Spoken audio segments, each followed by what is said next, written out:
Death by stereo. I feel like this conversation definitely should have taken place before they had sex. Michael has a full meltdown, twinge, spasm, McShite time. I mean, I guess murderous but fun vampire time. Yeah. Swung my cat in a bag. Yeah, briefly in front of me. The cat went into the Without my bag. permission. Look, the cat. He's a bad man. Swanny's a bad man. Oh, evil, spinny. Hi everyone and welcome to the Sorry I Don't podcast. This week we will be reviewing The Lost Boys. I'm Claude and this is Abby and Swanny. Hi. So yeah, Lost Boys, directed by, shockingly enough, Joel Schumacher. Now, you guys were like, when I found this out, you were like, oh yeah, who's Joel Schumacher like? And I went, fucking Joel Schumacher. He did Batman and Robin, Batman Forever, two infamously controversial and pretty bad, campy, too silly Batman films, and is regarded so much so regarded in pop culture as ruining the Batman franchise for so long that he's apologised so many times before his death on cam. Yeah, he died a couple of years back. He's said so many times he went, didn't mean to ruin Batman for a generation. So sorry guys, we were just trying to have fun. What, the ones where he was cutting about in tights? Yeah. I love them. Yeah, They're yeah. my favourite Batmans. No, not in tights. It's the ones with George Clooney and Val Kilmer playing Batman.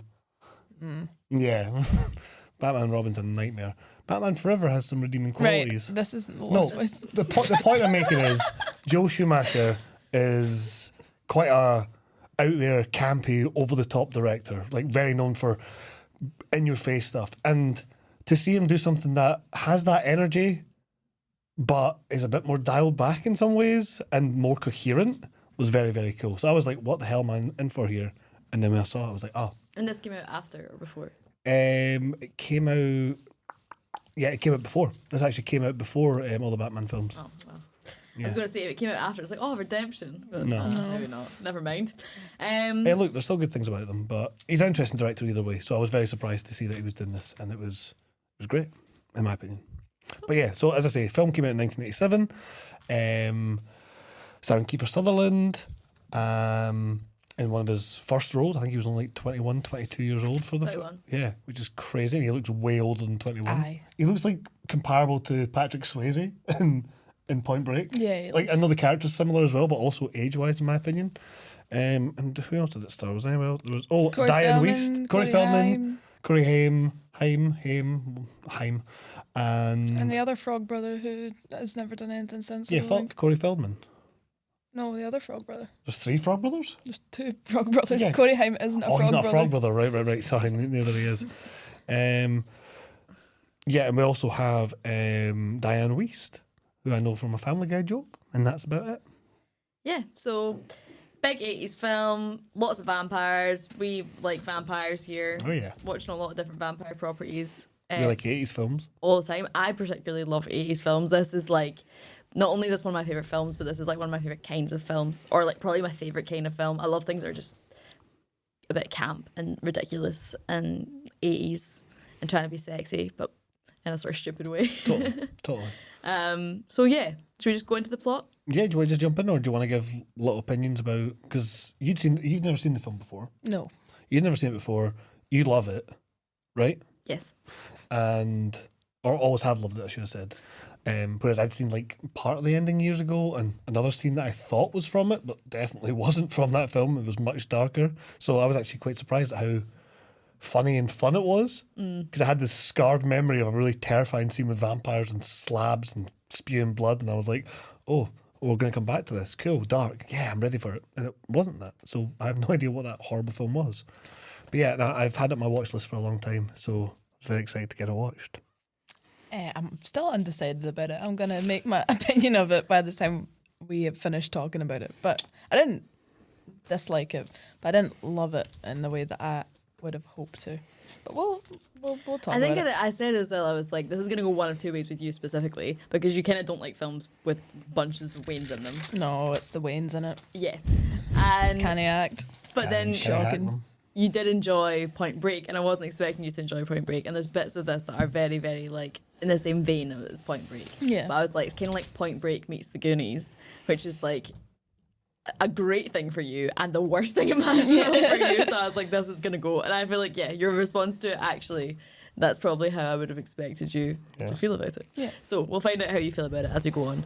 But basically, we open over the Santa Carla boardwalk, which is kind of like the main setting of the Lost Boys and what's really associated with it. You know, we've got a couple of wee emo boys hanging out on a carousel, and they're hassling folk, and a security guard comes up and tells them to piss off, basically. And they're obviously annoyed at him. I immediately thought it was so funny that we start off in a carousel, because where we ended our last film, for anyone that's listening to our podcast in chronological order, we ended Now You See Me talking about them going into the Magic Eye Society by going onto a carousel, and then nothing happens. So this one opens on a carousel, so I'm like... The carousel kept going and going and going and spinning until they eventually Just made turned another into Måneskin. they just became Maneskin. Måneskin? Måneskin. Måneskin, is that how you pronounce it? Måneskin. Well, I was wrong. But yeah, no, I love that. So I've just written it. We start in the Magic Eye Society, apparently, by Joel Schumacher. Yeah, and then they have a very distinct look as vampires as well. They're clearly going for that kind of like punk rock vampire vibe. Oh yeah, very cool. And yeah, at one point where you're like, are they definitely the vampires? I was like, yes, this is not a bait and switch, Point Break surfers kind of situation. Like, you're meant to think they're the vampires, and obviously they are. But unfortunately for our security guard, his screen time is short-lived, because on his way to his car, he is attacked by something who kind of from its POV swooping down on him in the parking lot, and he doesn't quite make it into the car. He gets pulled off into the darkness, taking his car door with him in the struggle. Yeah. And that's us. We're in it. We're in the Lost Boys. What, bro- I think that he kind of, like, at the time I was like, oh, that was a bit undeserved. But then I was thinking about it and I was like, it's just these wee boys hanging about in a carousel. And then he started manhandling them. Like, he wraps his fucking, like, Baton. battering stick around Keith Sutherland's Yeah, that's the official police issued battering stick. Not a baton, not a kosh, a battering stick. around Kiefer Sutherland's neck, and it's like, get off this fucking carousel. And I think as well, I'd be a bit like, right, mate, Yeah, you're getting jumped you're by getting vampires. munched I was gonna tonight. say, like, maybe he knows that they're like trouble. Maybe they've been called. Well, I think that's what he before. says. I think he goes, you've been told not to be here. But if that's the case, why, if these boys are like, you know, the local gang, are you going to go up and just start like manhandling them? Like Claude says, like, surely have your wits about you a wee bit, wee man. Obviously has not panned out well for him. Totally. So then we're in the daytime. People Are Strange by The Doors is playing. What a The good vibes opening. are already incredible. Yeah, that was such a good montage. It was good montage the first like 45 seconds, and then they decided, I'm going to play the entire song. It kind of becomes a music video. Yeah, Yeah. and I loved it. But I'm like, Yeah, I'm enjoying it. I was So there for it. We're in the daytime. We're in the car. It's a mum and her two sons. This is the Emerson family. Michael and Sam are the brothers. They're clearly being driven there. They don't want to be moving to Santa Carla, and they drive past a big sort of sign that says "Welcome to Santa Carla." And then as they drive past it, they look back, and on the back it says "Murder Capital of the World." So straight away you're just like, okay, this is where we are at. I have a question. Was Santa Carla ever the murder capital of the world, or is this just for the film because of the vampires? Nope. No. It never was and it never will be. Hi guys, this is Cam, the producer of Sorry I Don't. I hope you can enjoy the next couple of minutes listening to these fannies talk about how dangerous Santa Carla is and was, despite the fact it never existed. Cheers. I don't know. I've always like thought of it as like a dangerous place, but then Yeah. I feel as if California, not this. Are they the same place? Yeah, Santa Carla's in Santa Claus California. in- Yeah, I I'm think pretty sure. California is the murder capital of the world. No, it's Mexico. Is it?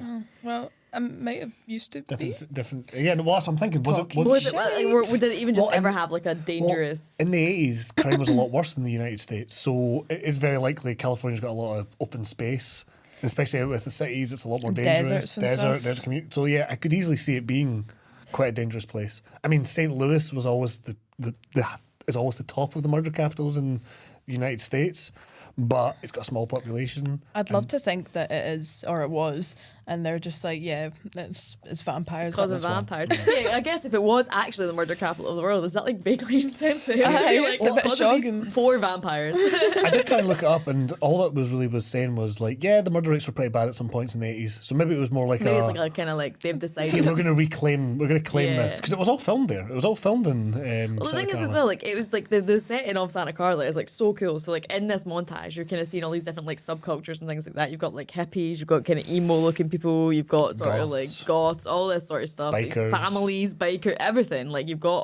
all sorts of like Hippies. sections of society. Great.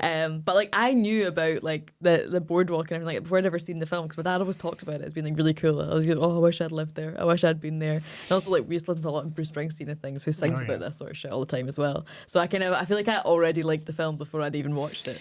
Man, imagine living right next to a boardwalk though. Like imagine living next to Blackpool Pleasure Beach. Looks like my absolute worst nightmare. Well, it is. It's literally just like overstimulation central, isn't it? You'd hate it. Oh, I'd hate it. I'd hate it so Blackpool bad. Pishy Beach. That's what it would have been. Fucking stinking. No offense. I like Blackpool. I love Blackpool I went to Blackpool Why last fucking year. off then? because the pleasure beach would be No, shocking I mean to live like next to. living next to it, living in right, it, okay, being fair there enough. all the time is what I'm saying. Like a nice visit to Santa Carla, Blackpool, Pleasure Beach, great. But your life there? Nah, No, man, I would have a meltdown. wee melty. So Speaking Oh, of, we're about to meet, and I think this is the fastest we've ever declared a rogue. oh yeah, But basically, they all rock up with their dog to this sort of scary looking house. When I say scary, I don't mean like macabre. I mean like it kind of looks like a mental old guy lives there and is also a hoarder, which is pretty much looks exactly. like the house from the Texas Chainsaw Massacre. Well, yeah, the characters literally comment on that as they're walking up to it and then through it. But we kind of come to this sort of scary cabin-looking place. The front yard's full of like junk and weird shit. And as they go up, there's a man dead on the porch, seemingly. And like I've just put, nobody cares. yeah. Like There's no urgency in this. like the mum approaches and she's like, oh, he's a heavy sleeper. He's like an And the old boys guy. are like, see if he's dead, can we just go back home to Arizona? And you're like, oh, all right, Bella Swan. yeah, right. So, well, a couple of things I noted there was right. This granddad obviously reveals that he's playing dead, and it's like, what a fucking shocking ploy. What a, Aye, how's that a bit? How's that funny? How's that part? Oh, I know that my recently divorced daughter is coming to stay. She's clearly kind of emotionally fraught. She's like just recently a single mother and is having to move On the across the edge. country to go and stay with me.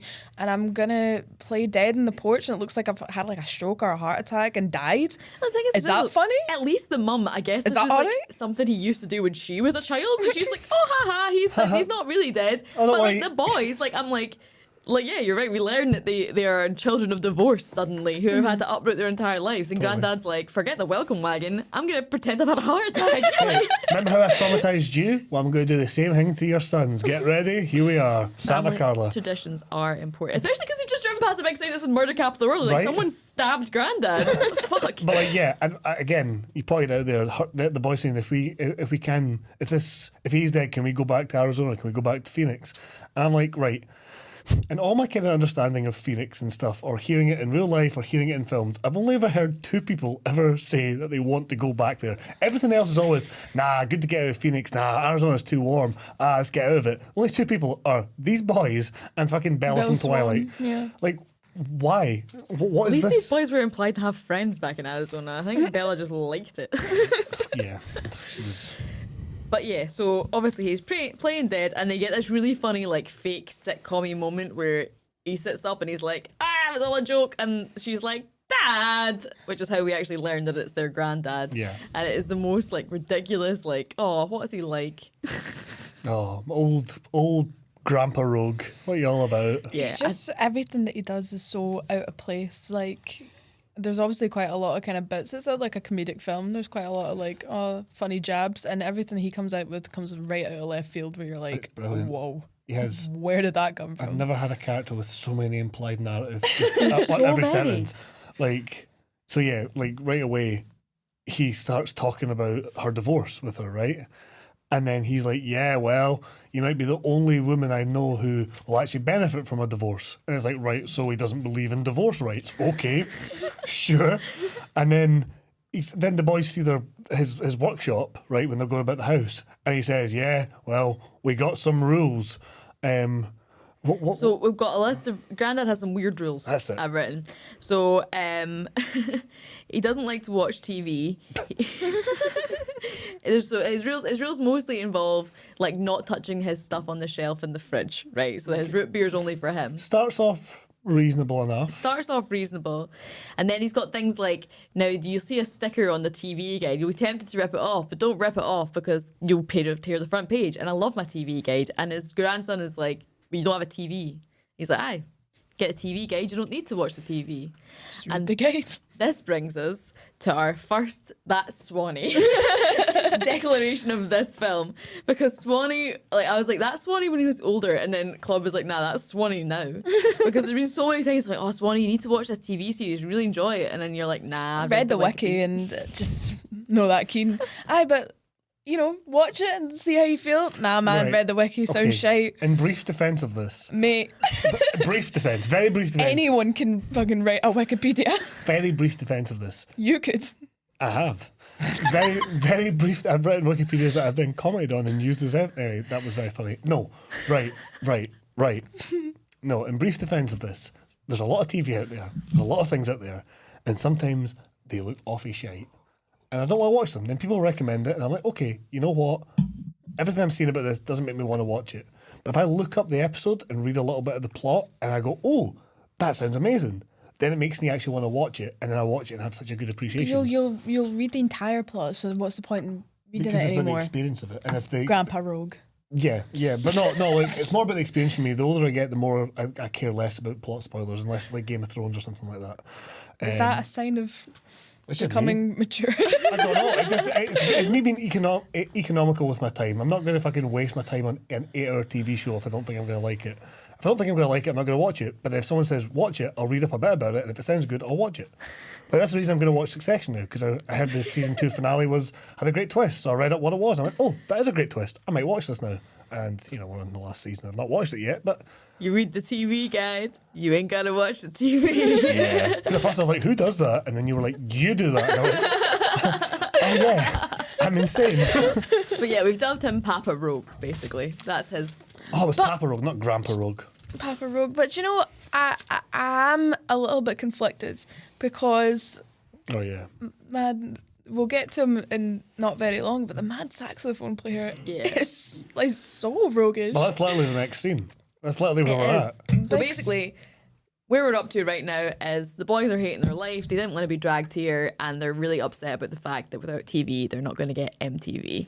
And that pretty much is them as characters thus far. Yeah. And like the grandpa also says, like, oh yeah, it'd be so overpopulated if it wasn't for all these dead bodies. Yeah, I've put Grandad does absolutely nothing to quell their anxiety about moving to the murder capital. Yeah. Like he literally, because they're like, oh, what about this weird sign we saw? And he's like, yeah, enjoy. Yeah, he's like, What's about you, well, I look, guess. if we didn't have all these killings, then the place would be too busy. And it's like, well, okay, so he doesn't believe in divorce. He doesn't believe he has weird population control beliefs. This guy, I don't think he has his population control beliefs. He's just essentially saying like, if everyone was to rise from the dead, it would be very busy because people die here all the time, which is true for literally everywhere. If But everyone in the Necropolis was to rise up right now, he it would wasn't like definitely spin the he population wasn't a saying bit. thank God folk get murdered because we would be too overpopulated if See, they that's, didn't. that's what I thought he was saying. I and know, I still but stick that's to it. mental. He's just trying and to be not true. ghoulish and weird, But- and he's successful. But no, he does kind of fit into the kind of stereotype of some very, very right wing sort of talking points. And a very big right wing talking point from people like that is overpopulation and population control. So that's where I got that from. But that's probably just me bringing a lot of my bullshit of understanding this to people. But I thought he was that. Anyway, it was meant to be patter. It was meant to be a bit of fun. Clearly no serious, but I'm getting fucking shot down. So, right. I will not have you slander Papa Rogue. He slanders himself. Vigilante here. Are you trying to say that Papa Rogue is like a right wing American? Is that Of course he is. okay? Of course he is. He probably doesn't vote, but he's probably right wing. Right, moving on. We're back to the Swiftly. boardwalk. It's nighttime, and we're just enjoying a performance by I actually. Oh, good. I don't have to put it in Oh, there words. he is. There is a thrusting, gyrating, insanely oiled up, shirtless saxophone player who is just doing the most. Like, he is. I don't know if he's what notes of the saxophone he's playing, but he's breathing into it like he's giving it CPR. Like, he is absolutely going for it, man. Apparently, he's a real music artist. What's his name? I can't remember, but I looked him up, and he features in people's songs and stuff like that. He is like an actual guy. This is what he does, and that's how he actually performs. Can we go see him? Like, this is like that. I want him at Swanny's 30. I was worried. Yes. Oh my god, please. Give me a saxophone player like that from a 30s. And what's the But other thing? it'll be. Oh, and a magician. A clown, not a magician. Sorry. Oh Ian. man, Never text me back. we'll oil up Cammy.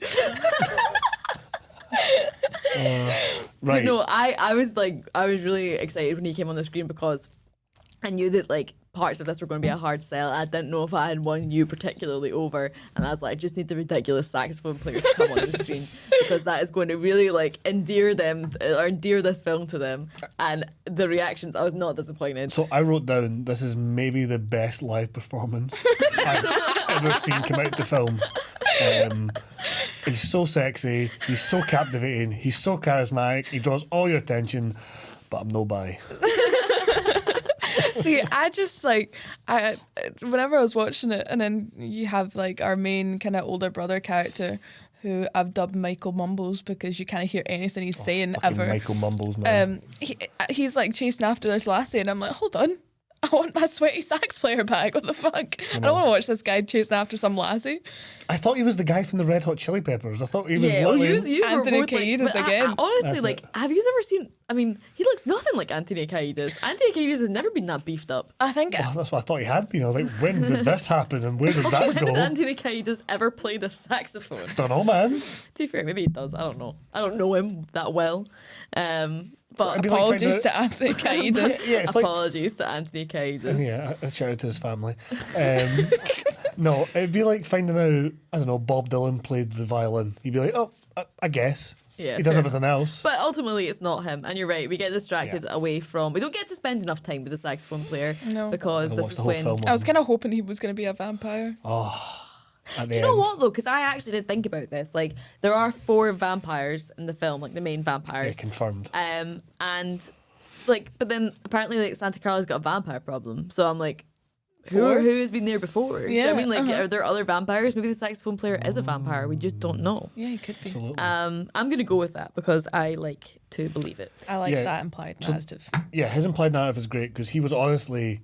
This is the quickest film that we've had back to back 2 rogues that are 2 rogues that we with Certified. certified rogues with implied narratives that they could easily duke it out. Yeah. And I'm probably leaning more towards Papa Rogue, as in the grandfather, just because he's in it more and we'll get more into him. But Yeah. I need to at the very least, if we don't give it to the He sax gets guy, a really a massive honourable mention. big shout out to his family. His sax playing kids are... Maybe we need like a Great. new category for like the sax player. Like that. And I remember like I was like watching this film last. It wasn't even this scene, but I was like, man, I just love how sweaty and feral 80s films are. Oh, I yeah. mean, we can have like a sweaty and feral Hall of Fame. Yeah, we could. Favourite musician cameo of the film? True. Yeah, we could do a whole Yeah. section on that. Or we could just give a joint Rogue. We'll see. Okay. We'll Wow, whoa. pin that. Pin that up Pin that. on the board. But I'm open to it. Okay. So 100% my rogue. There's like no one else in this film. He's the rogue. he's Cammy's rogue. He's Abidy's Rogue. Does Cammy get a vote? Of course not.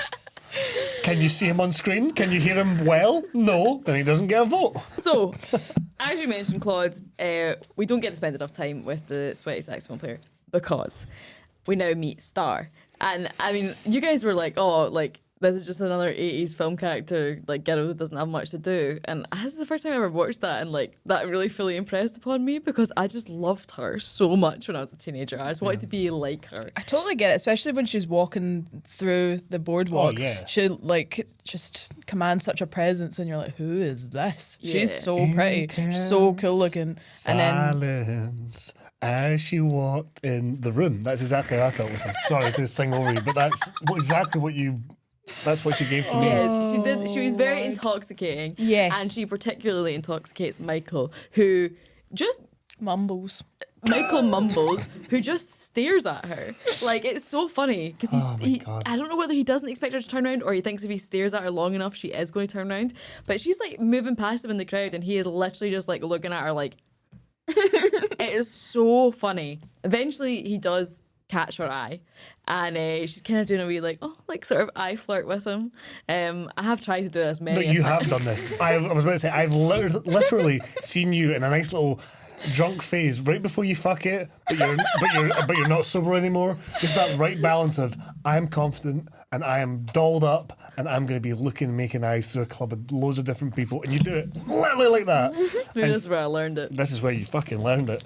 That was a lot more flattering than it could have been.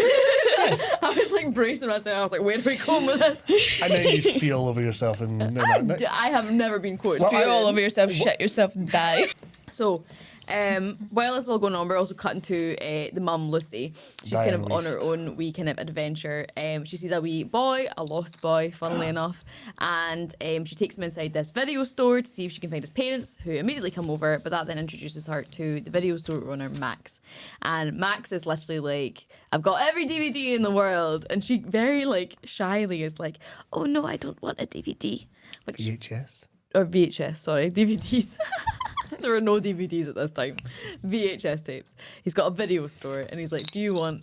I've got every VHS tape that there is. He definitely doesn't, but okay. I mean, yeah, it's pretty much impossible with physical media to cover all the bases, but he's very confident that he does. As I know, as my excessive collection will testify to. So he's got an absolutely obscene DVD collection. And It's the only person I know who still brings like 40 DVDs around when you want to watch one film. Brings a suitcase full of fucking I just love that DVDs, this is man. the one thing Aye. that's highlighted the only 5-year but like still slightly generational gap between us. No, it's so funny. I remember it was. Are we going there? Well, look, I was dating someone that was a bit younger than me, and they were like, "Oh yeah, the slight age difference doesn't really bother it. There's nothing. Oh yeah, we get on so well." The only thing that she was like, "Oh, it gives me the ick though," is his DVD collection. Said this to me as I literally had No. a bag. Said this to Claude, and then Claude told me, and then I was about literally on my way to hang 4 out with him. months after this, Oh yeah. we moved into our flat, and your girlfriend at the time was coming over for a visit. And As I was organising my DVD as you were collection. organising your DVD collection, Abby just I ca- just walked in and started laughing, and then Swanny doesn't really let things go. When you start laughing and then refuse to explain what's funny, and then I eventually had to like give in and be like, oh man, it's just really funny. Your girlfriend has said that like the only thing that she finds embarrassing about your age difference is your DVD collection. And I've like- never seen someone who just organised them all in alphabetical order. And I'm just standing here like, Abby, I've never had more DVDs out at all. And there's a box full of other ones. DVDs And I like, just- all over the bed. I just shoved them into the box and just shoved them in the cupboard. I'm pretty sure half of them are still in there to this day. Yeah, they are. Walking about like some beads of sweat Oh dripping my from his God. forehead. He puts all these DVDs in your room. He put his box of DVDs in your room. I just want them out the way now. But yeah, I felt quite bad actually. for Absolutely fucking buoyed by timing my of that. collection. Thanks, man. So funny though. But So I yes, can relate. to physical media. having a lot of physical media. That's how we got here. Okay, so she is very tamely like, oh no, I don't need a DVD, a VHS tape, because obviously your dad doesn't have a telly, so that makes sense. Yeah. And then he's like, He just reads do you it. need a job then? And she's like, oh, do I look that desperate? And he doesn't say no. Yeah, I just wrote Diane Weist is man. That's all I wrote. She's just so. She goes in for a job. Like obviously she drops off the wee boy, but she sees outside like help wanted. Instead of just coming in and being like, "Do you have jobs going?" She's like, "Oh no tapes, please. I'm okay. I'm just gonna go. And he's like, do you want a job? And she's like, maybe. Oh, and you're like, man. As another point in this film where I was like, oh god, maybe Claude's gonna hate this, because I was like, this is your worst nightmare of a person. Yeah, it's just somebody like who's kinda, someone so shriveling into unconfident in themselves, can't even utter the words, can I have a job, when they've come for a job. Also, I should mention, Max is played by Ed Herman, who is an actor that I absolutely love because he plays a granddad in Gilmore Girls.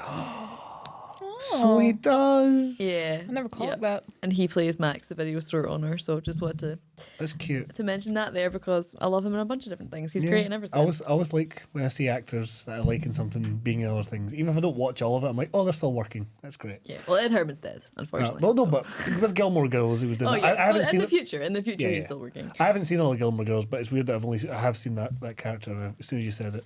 Oh, great. So the brothers at this point on the boardwalk have split up. Michael's kind of decided he wants to go off and sort of chase Star, I guess, follow her through a crowd because she looked at him. And his wee brother's like obviously not going to tag along for that, so he takes himself to the comic book store. Before that, he says, where are we going? I feel like I'm at the mercy of your sex glands. To his big brother. That's pretty grim, isn't it? It's very fucking gross. Yeah, that is disgusting. What?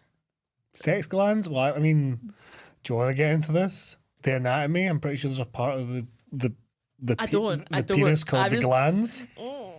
And then also glands as well mean like a secretion of like hormones. It's a vampire film. It's meant to be gross. Yeah, what I tell myself. So that's why. That's why it's disgusting. It's just real, man. Oh no. Okay, that's horrific. I didn't actually even catch that last night. It's ages since I've seen this. I've never ever caught that. Thank you. You're welcome. Of course you would pick up on that. Of course I would. We looked at each other when it happened, like, what? Like me and Cam were just like, ooh, bit far, man. Grim. It's your bro. So yeah, so then we go to the comic book store, and I think this is when I was like, okay, we're about to lose Claude for a bit. Because, Because we meet the Frog brothers, Edgar and Alan Frog, oh my god, those Played by- guys. Corey Feldman, and another guy who I don't think has really gone on to do much after this. Fair. But basically, they're in a comic book store and they immediately approach Sam, which makes me think, like, do they just do this to every new person that comes into the comic book store? Yes. They start to pick on him because he's kind of dressed like, I think they call him like No, something no. about. They say, you look pretty good for a fashion victim. Right, man. Cheers. He's dressed in a very You're sort wearing of, a bandana Yeah. and khakis in the summer. he's dressed in a sort of Miami Vice kind of 80s way, which is obviously not the vibe in Santa Carla. So they kind of like pick on him and they start to talk to him about comics. Okay. They're kind of looking down on him, but he tries to assert his superiority over them. So this conversation is ridiculous, man. He's like, yeah, so what are you looking for? And they start quoting, as you say, comic book stuff. And he goes, actually, I'm looking for Batman number 14. And then Corey Feldman, without a shred of irony, says, that's a serious book, man. Okay. Yeah, he's just, Corey Feldman, the character and the actor, is taking his life way too seriously at this point. Yeah. Way too fucking seriously. I mean, I think they're meant to be. Because, like, I Yes. get that, like, they're meant to be wee boys who think that they're, like, tough vampire killers and they put on these stupid. I think that's in. Yeah, it's Like- in world. Yeah. Listen, I think that's in world. I want to hear Claude. I want to hear in the Claude's- context of children actors, right? Right? I think that The beginning of a great thesis by Claude Edwards. in Corey Haim's defense, fair enough. He's good. all right. He's all right. You know, Do you wanna know he what doesn't. age he wasn't that 17. 16. Yeah. Thought so. He's okay. You know, he's not like really bothering me. But Corey Feldman is shocking. I can't fucking believe that he went on to do anything with his life after that role. He's shocking, man. Especially in comparison to his frog brother pal and Corey Haim. He's just so terrible, and to the extent that he was just taking me out of it all the time, because the other brother was just as serious as he was, but he was just doing so much, and every time he was given a line he was just like, it was almost like this much away from like doing it right to camera, and you were like, Jesus man, go take a fucking minute, like you're too much all the time. I You're totally agree. taking me out of it. I agree, but I think it works because he is meant to be the cringy one who always has the answer, and he's definitely putting on that voice. Yeah. They're both the So, like, cringy I one who are agree putting with on the everything you've answer. said, but like I love it. No, I love it as well. I think it annoys the fuck out of me, but It's meant to. I wouldn't have the film without him doing that. Yeah. In my opinion. I would. Very fair. I think if they actually turned out to be like insanely capable vampire killers, we'd be having a different conversation. They do. I think no, but they No, they're don't. not. They killed 2 vampires. That's pretty They fucking don't. good. No, they don't. Kill one. No, they don't.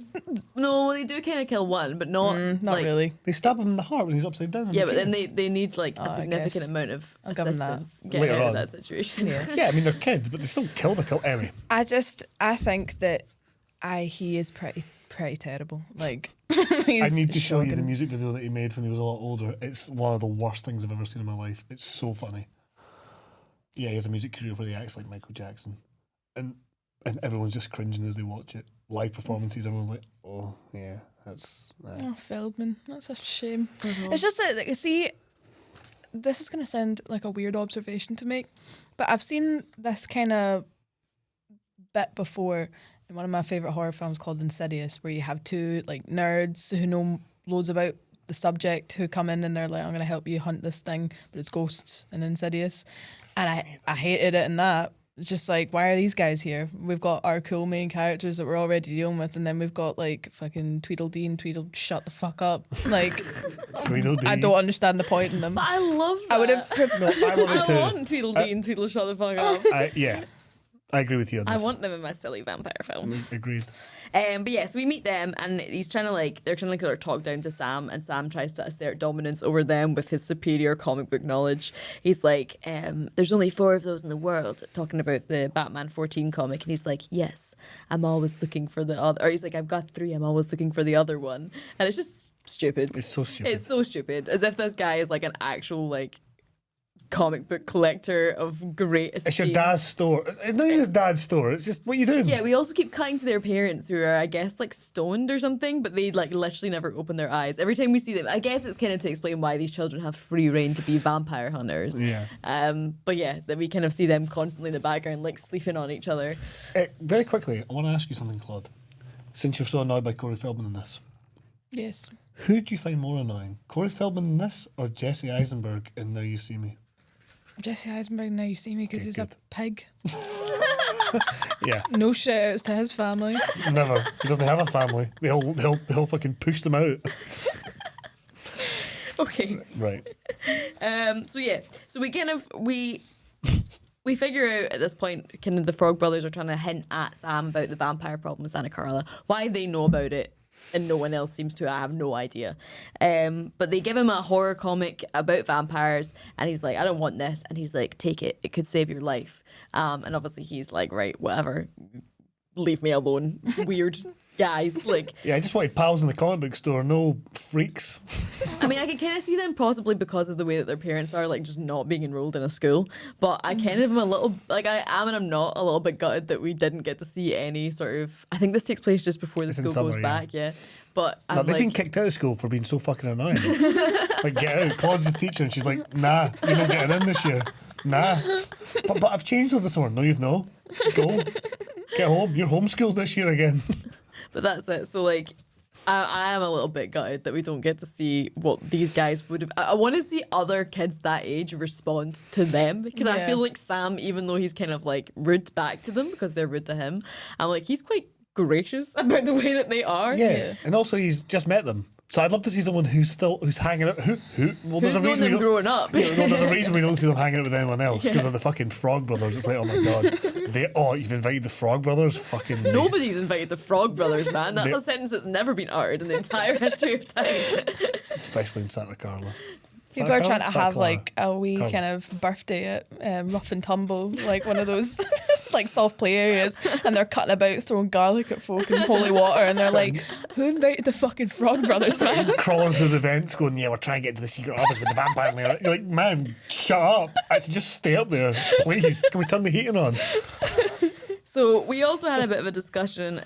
We go back to Michael, and I was like, "Oh, the Lost Boys. We're gonna have to call this episode the Lost Boyd." And you were like, "Oh, and if no one gets Boyd, it can be because of the Lost Boyd. No one's been Boyd yet in this film. What if this is the one film where no one gets Boyd?" And I was like, "Nah, there's It's absolutely coming. no way we can make that argument." Because straight away, Michael follows Star through the crowd. He finally finds her, and she's like, "Bye," and patches him for David. Kiefer who Sutherland. is Kiefer Sutherland, one of the emo-looking alternative punk guys who's definitely not a vampire that we saw on the carousel at the start of the film. And he gives like this really like fucking cheeky smirk at him and then drives away. And then this is also when his bro's like, "You got ditched, man," or something like that. Yeah. I mean, David is like just incredibly snide. Yeah. He's just got a really, I guess he's like Keith Sutherland has a talent for making a snidey wee expression Yeah. that kind of just riles me, to be honest. Totally. I think I had never seen him in any kind of like teen drama films until this one. So I've only ever seen him in like really serious roles and like action roles and stuff like that. So this was just quite a jarring experience to Did you see think he was him. good? I'll finish my sentence. To see him like all done up and like a goth and like the kind of heartthrob of the film, I was just wasn't bad, but I was just like, I think the problem as well is that he does look so much older than he's supposed to be, and I'm like, whose dad is that? I think this has like a Billy Idol kind of vibe, which I guess Yes. like that was popular at the time.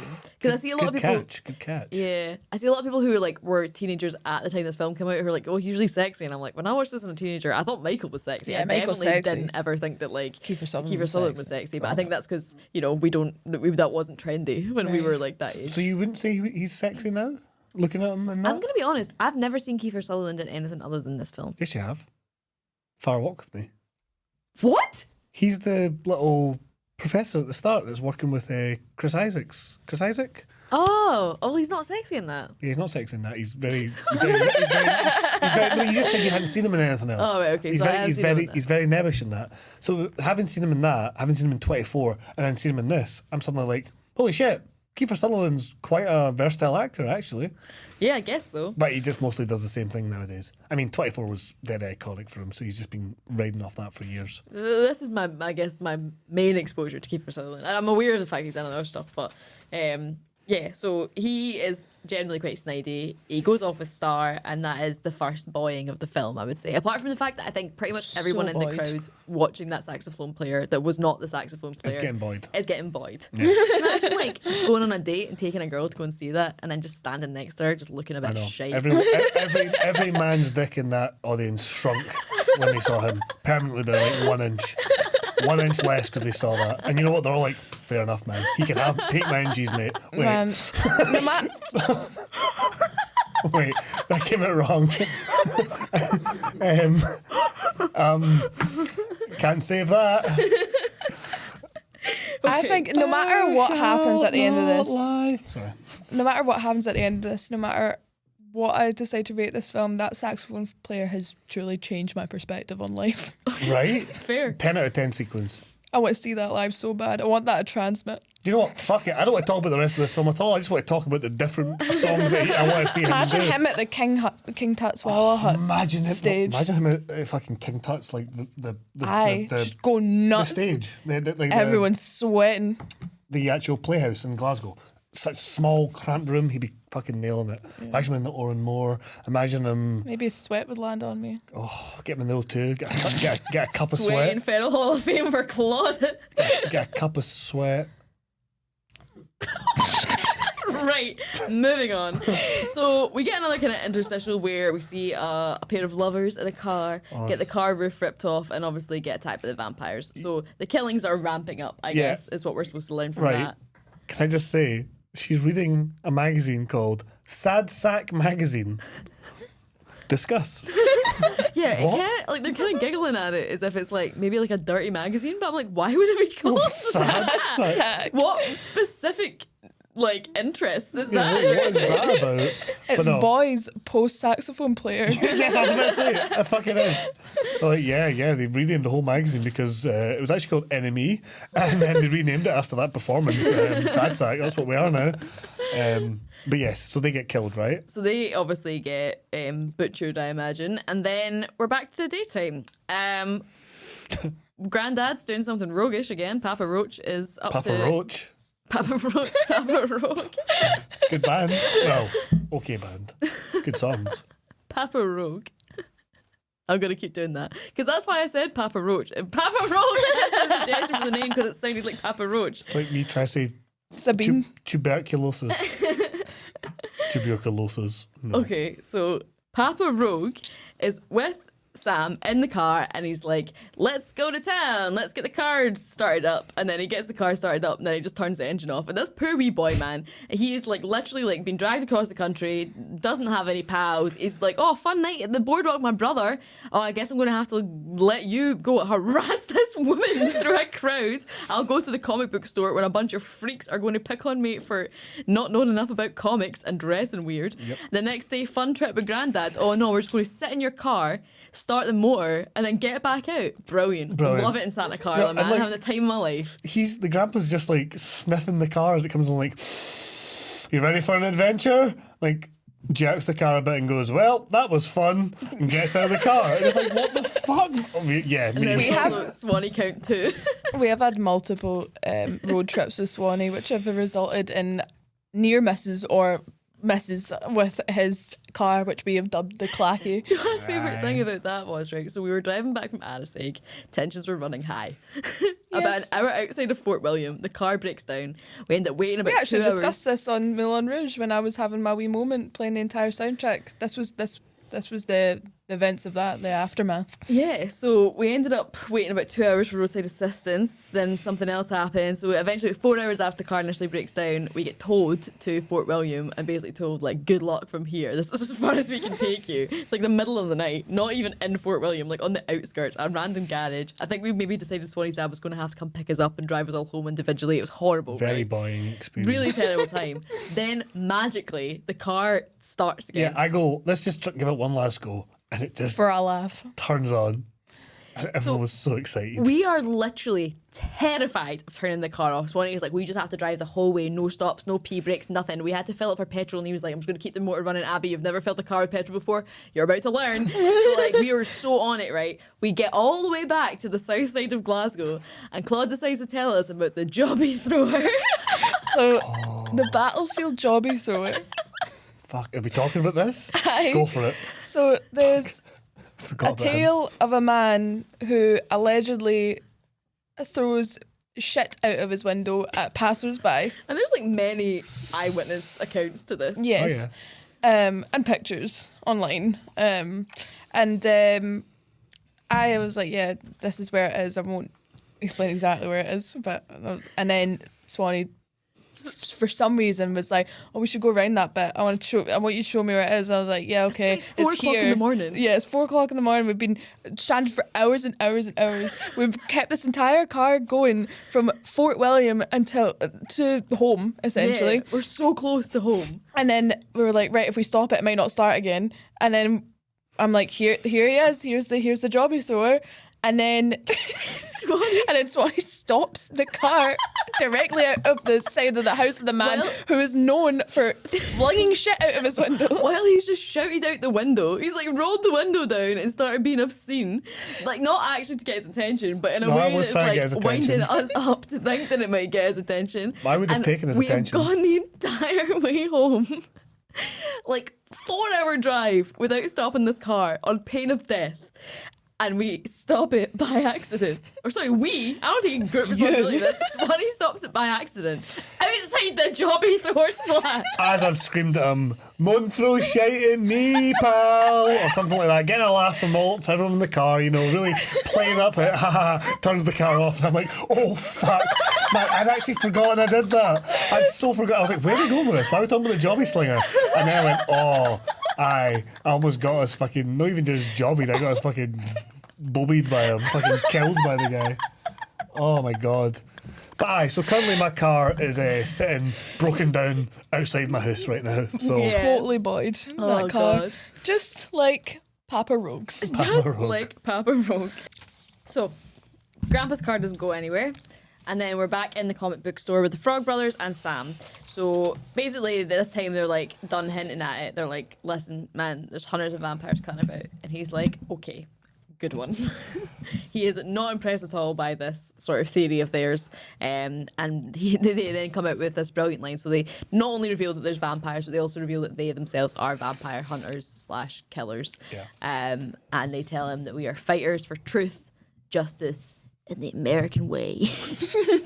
So 80s, so cringe, It's so so ridiculous, good. but it's also so self-aware. Yeah, well, it's literally what we're trying to do with this with this podcast. It's films that are ridiculous and maybe amazing, and I think it's with shit like that, it is kind of hitting it because it is cringe. You're like, oh, but also like, oh, but it's kind of cool though. But also, I kind of like there is something very honest in this. Yes. It's like I used to think I was solving mysteries and things when I was a child. So I was a big fan of Nancy Drew, which has been often discussed on this podcast. I have often been quoted. I have Loving often Nancy been Drew. quoted loving Nancy Drew. And I used to cut about with a wee magnifying glass in my pocket and call myself a girl detective.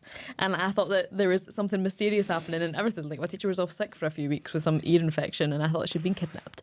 And I couldn't tell anyone else my theories because the kidnappers might find out. I didn't want them to know that I was getting This close. explains so much. And I was always coming up with these wee mad conspiracies and things like that. So I'm like, yeah, of course these wee boys think that they're vampire killers. That's so cute. I love that. Absolutely. Shame it's Corey Feldman, but no. So yeah, so he says numbers in the back of the comic that they gave him if he ever needs to call them. Just pray you never need to call us. And then we go back to Michael and Star on the boardwalk. And later on in the film, Star says that she tried to warn Michael about what he was walking into. But really all that's happened at this point is that she's convinced him to get his ear pierced. Yep. And then from that point forward, he's pretty much in mortal peril the entire time that he's with her. She I'm totally like, at what tries point? to act like she's been protecting him, but she's been only encouraging him. She's like, hey, if you get your ear pierced, then like the cool guys will want to hang out with you. She was luring him in. Yeah, this whole fucking time. Also, I don't think he's really particularly interested in being friends with them. He pretty much just wants to like Shag hang out with her. her. He wants to Yeah. hook up with her, and she's just like, oh, I'll maybe okay. suck your cock if you get your ear pierced. So basically, the boys rock up. the Also, Lost I'd Boys. just like to say that I have written like 3 times here. Will he please speak up? Yeah, man. I've written this here too. I can't hear anything he's saying. The only reason I'm glad as well that since we had fucking subtitles on, I can't hear him. He's just like, earpiece. No, it literally, it was driving. And you're like, what are you saying, man? No, true. It was driving me so mad that I came up with a wee fucking chant. It was Michael mumbles, can he talk? Can he talk? Can he talk? Michael mumbles, can he talk? Michael? He can't talk at all. Michael mumbles, can he? It's like a high school chant, but he can't. He's just like, yeah. He's brooding. He's not brooding. Sexy. I don't care what he's saying. Okay, he is a himbo. No, he Yeah. is such a himbo. I was like, though. he's definitely a himbo character. Like, he's pretty ineffectual in most things. I think the only thing he really does show in this is probably looking sexy and brute strength. Yeah. Speaking of schoolyard bullying of that little song, do you think that's why they had to leave Phoenix? Because he was mumbling all the time at school, and they were like, They kept Michael calling him mumbles, Mumbles. can he talk? Can he talk? Can he talk? Michael mumbles, can he talk? He can't he talk at all. Get out my house. Get out my town. He knew he was going to have to leave. His dad was leaving. He was like, I'm going to spend the first half of summer getting absolutely ripped, and then I'm going to be a new man in Santa Carla. Immediately gets bitten and turned into... No, he doesn't get bitten. He immediately gets turned into a vampire. Oh, spoilies. Spoilies. I know you hear it. I really hope that was going to be a one-time thing and not like a recurring theme on our tour. It is a recurring theme on our tour. Shout out to my family. Spoilies. He goes and becomes a vampire. Yeah. Hit them all So there. the Lost Boys catch up with him and he challenges him to a bike race, basically. And to be fair, Michael's like, my bike is shit compared to yours, so that no thanks. Like, I'm going to lose. And he's like, you don't have to beat me, you just have to keep up. And at risk of being buoyed, Michael agrees to these ridiculous terms for a race. Yep. And they race out into the kind of desert, and basically the visibility is really terrible. It's really foggy, and they're racing at breakneck speed. And then all of a sudden, David Kiefer Sutherland breaks, and Michael panic, starts to break as well, and skids right to the edge of a cliff edge. So obviously they were kind of trying to like egg him on and freak him out. Well, they literally, it was a normal drive with like some 80s music, and then suddenly it turned into a fucking fog void that they're just driving in. I was like, where the fuck are they taking him to the vampire I mean, fog? I guess San Francisco, if Santa Carla is anywhere near there, is like known for being really foggy, but I don't know how foggy. I just assumed it was their vampire magic. Maybe. Could be. But also it's just dry ice, isn't it? It's Yeah, so yeah. obviously like the 80s. I love it. They're just clearly not actually moving. Yeah, it's They're like, brilliant. Great. But yeah, so he's kind of like, what the fuck, man? Like, I could have died. What the hell are you doing, man? First time he speaks loudly. It's to say that. And it's like, oh, actually, can you mumble some more? And he's like, just you? Just you. To Kiefer Sutherland for a fight. Yeah, and they've got like from Kiefer Sutherland's POV, like literally looking down on him, this wee guy. He's not even a wee guy, but he looks like a wee guy in this scene, and he's like giving it just you, and he looks like one of the like guys from Greece. Like he's giving me very like T-Bird vibes in this. Yeah. I'm like, this is very, very, very cringe for you, Michael. Yeah. This is not a great look. He said that like 4 times as well, and Kiefer's just looking at him like, just you, what? You done yet? Yeah. When's Any your ju- neck in? Any juice? juice in this? And then Kiefer Sutherland, of course, is like, how far are you willing to go, Michael? Which I've written down is very Point Break. Yeah. Very Point Break. And at this point, my immediate thought was, Abby, this is just Point Break again. Is this the plan all along? Hey, you enjoyed Point Break? Well, here's Point Break 2 with vampires. But no, it does go a little different. Yeah, it is but not right different to away. Point At Break. first, it gets more similar. There are similarities. Oh, to great it. similarities. But yeah, so he obviously challenged him to a fight, and then I don't know how we like. He doesn't accept the fight. The next thing we know, they're just like hanging out in this sunken hotel. Yeah, so- weird, right? I guess he's like, no. Do you want to get food? Like, calm down. Do you want to come to the clubhouse? How just wound himself down from that just you and me. And then the next thing we know, they're going into their kind of vampire lair. Which, I mean, I would have just been like so impressed by this if I didn't know that they were vampires, which at this point Michael doesn't. But Do you mean they go into the set of the Goonies? Because it looks like the set from the Goonies. It does look like the same. there's a lot of, yeah, you're right. It's like maybe it's the same art director or something, but there are a lot of similarities to that kind of like underground, abandoned Which is sort cool. of vibe. Yeah, it is cool. But we get the idea that this is like it was one of the most famous hotels in Santa Carla, but after the big earthquake, it fell into the ground, fell into the fault line. And now it's this kind of, I mean, clearly very dangerous, condemned building that's sunken underground. But it's really cool. They've got loads of like weird kind of vampiric shit everywhere. There's a massive, huge canvas picture of Jim Morrison on the wall. Which, when I said to you, I was like, when I was younger, I had like thought that Michael in this scene particularly looked so much like Jim Mumbles. Morrison in that picture. Mumbles. Michael Mumbles looked so much like Jim Morrison in that picture. And I was like, why have they got a big poster of him on the wall, and why does he not acknowledge it? I was so confused. I was like, maybe it's like like they throw darts at a picture and things when somebody's got an enemy. I was like, maybe it's something to do with that. He moved in that morning, and they were like, We hate this guy. But I was like, why does he not acknowledge they've got a huge photo of him? My dad was like, nah, Abby, that's Jim Morrison. What are you talking It about? genuinely reminds me of the time that my pals tried to prank me. I was dating this girl at uni, and basically she was in one of the like student films, so there's posters of her all over the place advertising this film. So what they did was they got a bunch of these posters of this girl after I'd gone like my second date with her. And as I brought her back to my room, because I left my room unlocked, they just put all these posters up on the wall. So when I came in, they just had all these posters of my girlfriend at the time up on the wall.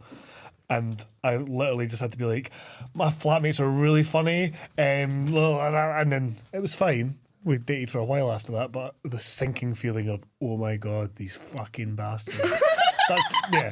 Have I never told you that story before? that How- is how shocking is that? roguish, Horrifying. man. It was so funny.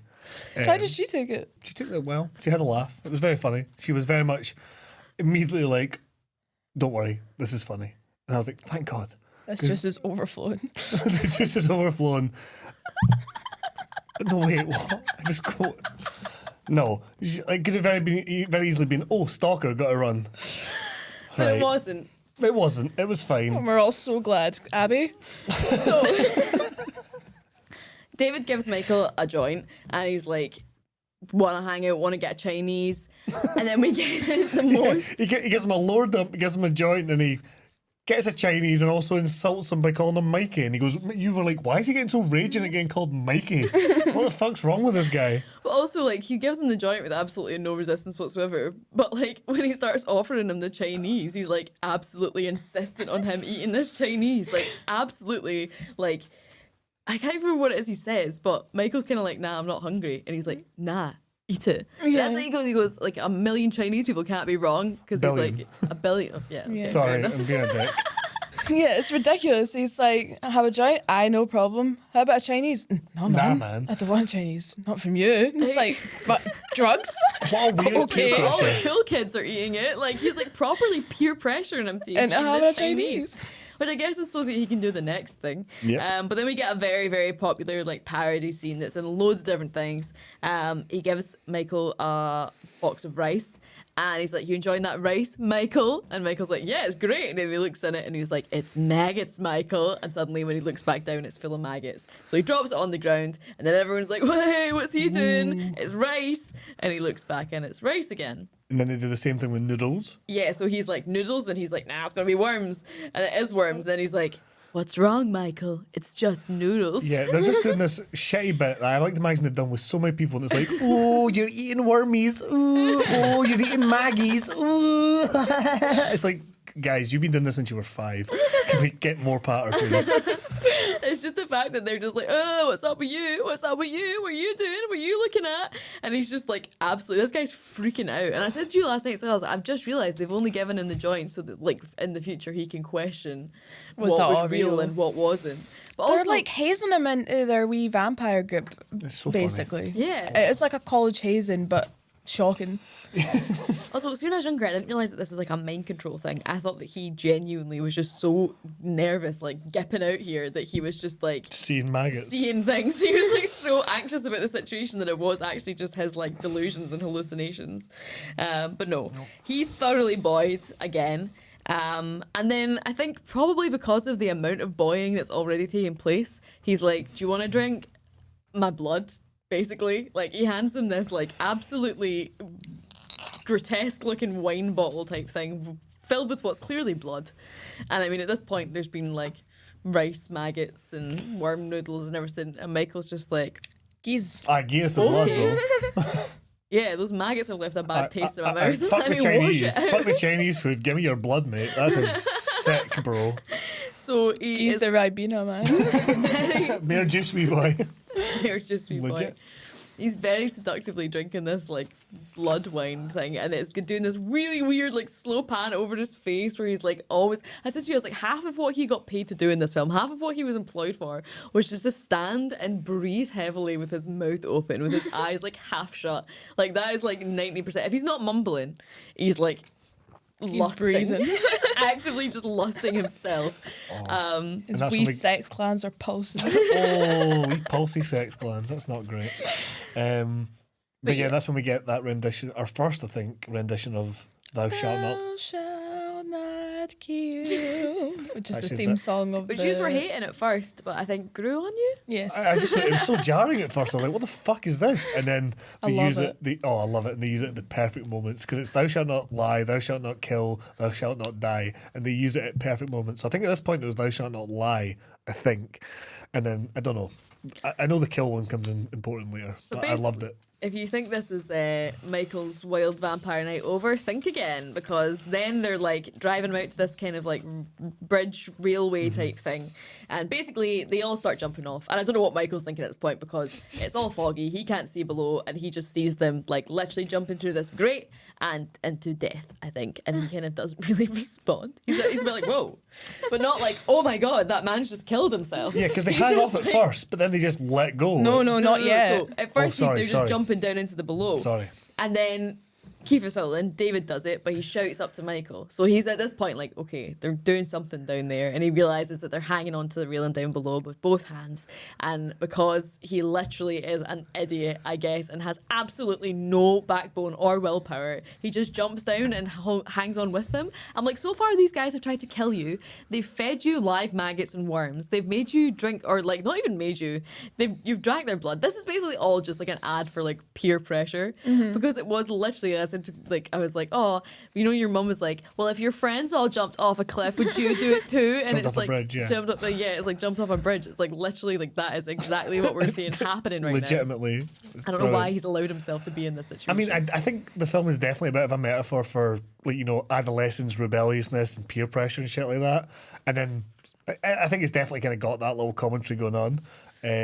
Because I think He doesn't want to be pals with him, though, man. he just wants, I don't understand. He never asked he for just wants to this. shag the girl and It's go not He's home. like- not even there at this point. It's not like the whole kind of Point Break thing where Keanu Reeves clearly desperately wanted to be in with the surfers, where he was Yeah. like, they're so cool. Like, he's kind of like, I could be doing without you, mate. Yeah, he doesn't even. I just want to think shag your missus. Just doesn't want to be emasculated, I guess. Like, Yeah. Do you have to actually kill yourself in order to not be Boyd? Apparently so. in the 80s, I think. Yeah, basically. Anyways. This is the Lost Boyd, except from the fact that we're just none of the boys are lost. They're right in front of us. The Boyd is right in front of you. Always is. We're like all malfunctioning and just spewing out our shite bits of patter. Bob Boyd is right in front of you. Matt. Aye. So, then a train comes, basically, and everyone's fucked. The vampires are just letting go as soon as the going gets tough. Obviously, Michael is like freaking out. He's holding on to the railing, and the last person to go, and this is probably the most Point Break like that it gets. It's David and Michael, and David's like egging him on to drop off, and he's like no. And in this one, he is actually just like the shite bag. He is the chicken. He's like, I'm holding on to this. I'm absolutely not letting go. But once the train's passed and things have calmed down a bit, he can hear them all kind of whooping and cheering below. So he's like, what the fuck? They're not dead. He can't hold on any longer. His hands start to slip from the bar and he falls into this foggy darkness. Again, this is another shot where... Another fog tunnel that we fall into. Back into the fog, Boyd. Like he's just floating in apparently, but he's, as you pointed out, he's clearly just standing going, for all those listening, I'm just standing up and I'm just waving my hands. Love to Better see him than do this guy that in does. the green more screen room. sexily. Like Aye. he's doing it like so like dramatic. Whoa. Yo. And then he's just like, Michael, thou shalt not die. I was really, at this point, I was like, I'm fucking sold and a I'm half. with you. The vibes are here. But as Claude pointed out, when does the plot start? Because we're just hanging out with these people right now. In the Lost Boys' defense, we had stopped and started this film and talked for like 15-minute Yeah. intervals and had 2 meals. Basically, by the point we got to this. Yeah, that's I was actually a like, very I good think the plot started like 5 minutes into the film, but we've just stopped and started it so many times that we don't feel as if we've like caught onto the thread yet. But Yeah. from here, we started playing it more consistently. So I'm going to say in the Lost Boys' defense that we may have consumed this the wrong way. No, Yeah. definitely. And also, it wasn't really my point. I was totally on board with it all. I just thought it was a very astute point from Claude that made me go, oh yeah, this has just been vibes all right now. Very little plot. Yeah. But they do bring it back. But the vibes are also great. Oh, But yeah, Yeah. so Oh, he sorry. wakes up in the bed the next day. We don't know how he survived or how he got Michael, home. you mean? Yeah, Michael. Mumbles. Michael Mumbles. Oh my god. Mikey Mumbles.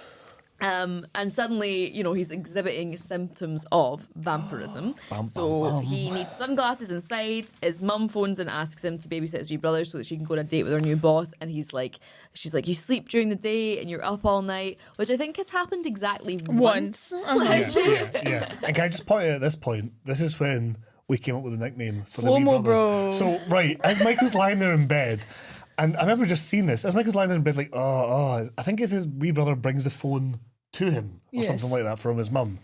But the brother comes in and is just like, Mikey, what are you up to? Get up! It's so late. You're sleeping in. You're so strange. But he's just moving. Once.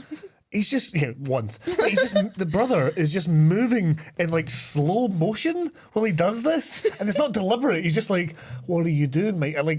Just moving normally, but at half speed. So I was like, "Why is he fucking slow mo, bro?" Now, and obviously we found that quite funny. Yeah, it kind of stuck throughout the rest of the watching of the film. And he does a lot of things a bit too slow at points, so he is slow mo, bro, or slow bro, but that doesn't really read as well. But basically, he's getting asked to babysit slow-mo bro, and he's just been a dick about it. He's just been an arsehole about it for no reason. His recently divorced mother is like, this really nice man wants to go on a date with me, and he's like, pfft. And why is that my problem? He's literally just, And what, mum? Yeah. I want to hang out with my wee vampire pals. Go to maybe. Mum, I'm trying to score with this hot chick, man. fucking take rid of my life. Again, this is why I think it's a metaphor for adolescence. You've spoken to me like that, to be fair. Yes, I never spoke to my mother like that. But I spoke to you like that because you deserve it. So not only does Lucy have a big date, the mother, but this is also the night of Papa Rogue's big date. No. Papa Rogue has a date with Widow Johnson. The Widow Johnson, and he's putting on fucking Windex as a fucking aftershave. I'd like to point out as well that because I think that just with all the roguishness, we haven't even mentioned that his whole thing is that he makes taxidermied animals. You're right. Yeah, we've glossed over this Somehow. So yeah, like, well, we mentioned that he has a Texas Chainsaw type house, and we Every mean that time literally. Slow-mo bro wakes up in his bed, there's a new taxidermied animal on his nightstand. Which is actually kind of sweet. Yeah, It's- and terrifying. It's Yeah, horrid. horrifying. It's The absolutely granddad's disgusting. trying to make nice things for him, but then also I feel like the granddad is roguish enough to be like, He's just I'm try- going to leave this owl baring its teeth over Yeah. your bed. Do owls have teeth? They have a beak. I would like to hope not. Yeah, that would be pretty awful if they did have teeth. Oh, but yeah, no, it's literally just he's kind of wholesome, but it's also like he's definitely just playing pranks on them. Yeah. I mean, he pretended to be dead. He just Well, wants right. to scare people, basically. But yeah, so what day is complete without taxidermy? He's also stuffed a... Is that a beaver? It's a beaver, yeah. He stuffed a... Papa Rogue. Papa Rogue. He stuffed a beaver for What have you killed and stuffed today? for the Widow Johnson, and Michael makes a joke that basically convinces everyone that something is not right with Michael because it was particularly mean-spirited. But he's like, "Oh, I've got to take my latest handiwork to to the Widow Johnson," and he's like, "What did you stuff, Mr. Johnson?" And instead of just being like, "That is a good one, man," Zinger, as we brothers like, "What's wrong with you, Michael? This isn't you." You're so strange and different. So different. Basically, he's like immediately suspicious, I guess, that something's up with his brother based on none of the right reasons. Yeah, I don't mind it though because we're expediting this plot, and I love it because it's an hour and a half film. Also, I think that he's just been spooked by the Frog Brothers. I think the Frog Brothers have just got to him Fair a wee point. bit, and he's like probably looking into things a bit too much, but for the right reasons, I guess. Like, What were you about to thank say, God he though? did. So he is. The biggest problem that he has is the fact that his brother now has an earring. And I'd also like to point out that this wee boy Yeah. also has his ears pierced. Like, Oh my God, so so strange. But he takes serious issue with the fact that I guess it's because Michael has a dangly earring. That's not you, man. That's not you. What's going on, Michael? Yeah, it's That's like, not you. Get that piercing out, man. It's not you. And is this the bit? Is this the line? Yeah. Where he goes, "Go take your bath." No, wait, no. Oh, no, it is then. Yeah. It is then. There's a lot of bath stuff in this film. But so he sends his wee brother up to his bath, right? What a retort! Again, It's so boying. Go take your bath. he's the only person that Michael can get away with boying is literally his little brother because Yeah. Michael cannot boy anyone else. No. He's just eternally boyed in this film. But literally immediately after, so yeah, he sends Michael up to the bath because there's also scary lights and weird shit happening outside. And we couldn't even decide amongst ourselves whether Michael is the only one that can see this and his response to it is what freaks his wee brother out to the point where he's like, I think they both see it. yeah, so they also maybe they both see it. I think and it's he's just the like, vampires fucking with them. yeah, the vampires are trying to freak them out. And then he sends him up to his bath, and then immediately, and this is like the most menacing, weird part of the film, in my opinion, he just slowly starts to like crawl, like not crawl, but you know, like slowly starts to like creep up the stairs towards the bath, and he's just standing looking menacing, like baring his like teeth outside the bathroom while his wee brother is like in the bath, like, you know, having a wee sing song, having a having a song. wee scrub. Well, He's that's like the thing. having the time of his life. This is when it confirmed the nickname for the wee brother's slow-mo bro, because I was like, Michael is moving so slowly up these stairs that he's going to be done by the bath by the time he gets there. But of course, he's slow-mo bro, so it actually works out perfectly by the time that he slowly gets there. He's still like fucking shampooing his hair, like, oh, my eyes stingy, I can't see. And then, or no, he goes under the water. Because Yeah. his eyes get stingy, goes under the Yeah. water. Michael fucking knocks the door open, goes to attack him, and then Nanook the dog, Their dog. their German Shepherd, Fuck knows. whatever dog it is, big dog. attacks Michael in defense of Sam. So he kind of tussles with him out the door, and then Sam's like, what the hell's going on? Gets the dressing gown on, starts chasing him about the house. He goes downstairs, and I always found it really, really funny that he finds Michael, his hand dripping with blood, right? And he's like, what did you do to my dog? It bit me, mate. Fucking Obviously. Michael goes, this is my blood. He As goes, if, like, what did you do to him? What made him do that? I then? know all that's happened so far, Christ. just to like, you know, take 5, is that he's been like, your dangly piercing's weird, and then he's like, yeah, the fact that you're kind of rude to mum and you've got a dangly piercing must mean that you would have bludgeoned our dog to death. It's like, and also I'm like, in what way would you have to like hurt the dog for you to have like just like a pan full of red blood? Literally slap Slap the him. dog. Yeah, but it's even then, as soon Boy, as he the- said, no, this is my wound, he's still like, yeah, well, what did you do to piss him off? Because that my To be fair. my loyal hound would never do anything. To be fair, me, I would totally be like that. Your Yeah. cat scratched me, To be did fair, she? I've literally done that to your cat, and then Swanny, your cat's bitten me. No. Swanny literally put my cat into a plastic bag and then swung her over his head. Not over my head. It was just a little Like- dangle in front like of me. a helicopter. No. I did not swing it at my head. RSPCA. No, I didn't do it like that. You can believe that if you want. Don't listen to what your cat says. I didn't do it above my head. I was there. What do you mean I'm not asking her? What happened? I witnessed it. Okay, but you were wrong. You asked for permission. I said no, and then you went on to do it, I quite didn't like you sw- do many things. I didn't swing it over my head. You're making me sound like a monster. It was like it was just a little bit of a rambuncle for You the cat. swung my cat in a bag. Yeah, briefly in front of me. The cat went into the Without my bag. permission. Look, the cat went into the bag, and I went, "Oh, can I swing this?" You were like, "No," and I went, "But look," and then you went, "Don't do that," and then you all got very serious, and I went, "Oh, I'm really sorry." And then the cat didn't like me for like weeks after that. So point taken, and I've never done it again. I just love rambuncling animals, but I would never swing a cat above my head. This story's been dramatised so much by you and your secret conversations with your cat, your wee grey Malkin whispering in your ear going, yeah, he's a bad man, Swanny's a bad man. Oh, evil, spinny, spinny. And you're like, yeah, he's evil, spinny, spinny. And it's not true. I'm not evil, spinny, spinny. I'm fun, spinny, spinny. But we can cut out the spinny, spinny, and I can just be fun. Oh my god. Do you require medication? Often. Once a day. Daily. Oh, Did you take it today? Yeah, I actually did. Wait, no, this makes me sound insane. It's nice normal medication, not the I kill cats if I don't take my medication. Jesus fucking Christ.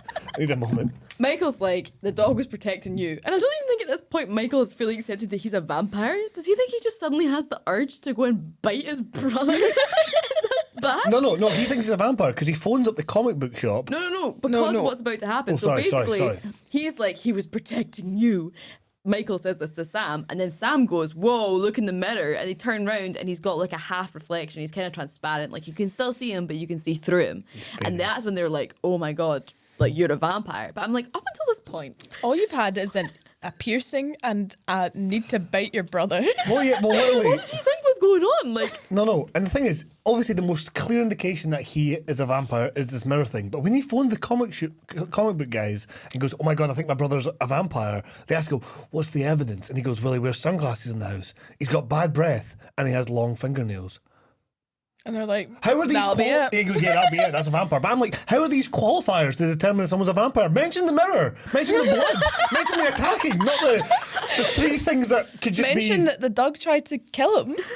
All these Mention things. that he tried to eat you. But of course, plot-wise, this is why it's perfect that it's Corey Feldman's mental character that hears this, because he hears three things that definitely don't mean you're a vampire and goes, yep, vampire, let's get the steak sharpened, let's get the fucking garlic going, let's fucking go for it. I honestly think the Frog Brothers have one of my favourite implied narratives as well, because I'm like, are they vampire killers or are they not?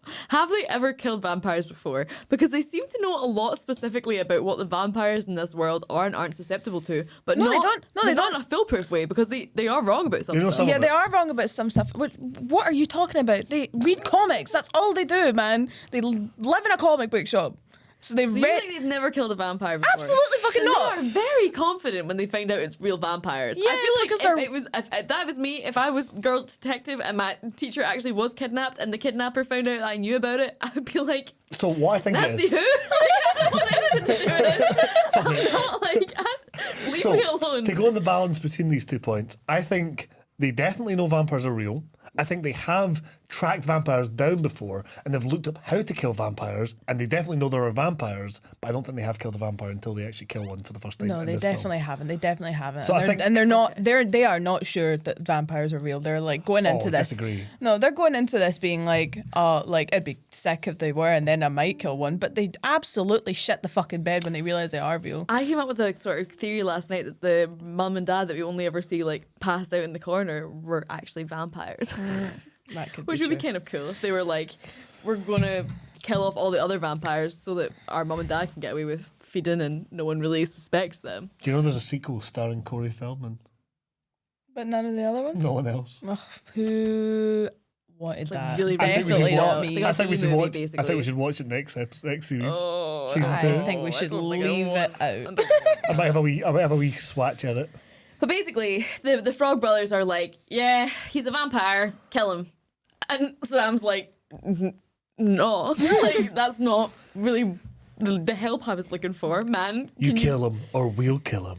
He's like, great, thanks, cheers, guys. That's been brilliant. Yeah, I was just looking for a bit more, what things can I look. Advice? Yeah, advice. What can I look out for in vampire hunting? And they're like, nah, kill him. He's got bad breath. He's a dick. He's a vampire. Kill him. Okay, Corey. How many people have they told to do this? He's not even. There. Oh my God. New theory. All the murders aren't the vampires. It's Corey Feldman and this wee boy going about staking everyone and just fucking. Oh yeah, you're kissing. Oh, you didn't have garlic. He said no to the garlic when you're at the restaurant. Right, you're getting shot in the fucking parking lot afterwards. Oh, let's stake his body a few times. Yeah, they're the killers. That is my implied narrative, that they're the serial killers that we have here. That would make a lot of sense. Oh, it's both of them. But yeah, that's why it's the murder capital of the world, Yeah, because man. there's vampires killing people, and then you got these wee boys killing the wrong people because they don't know what fucking vampires are. Oh, Yeah, funny. they do give him some advice, at least. They say, start wearing a garlic t-shirt, brother, or it's your funeral.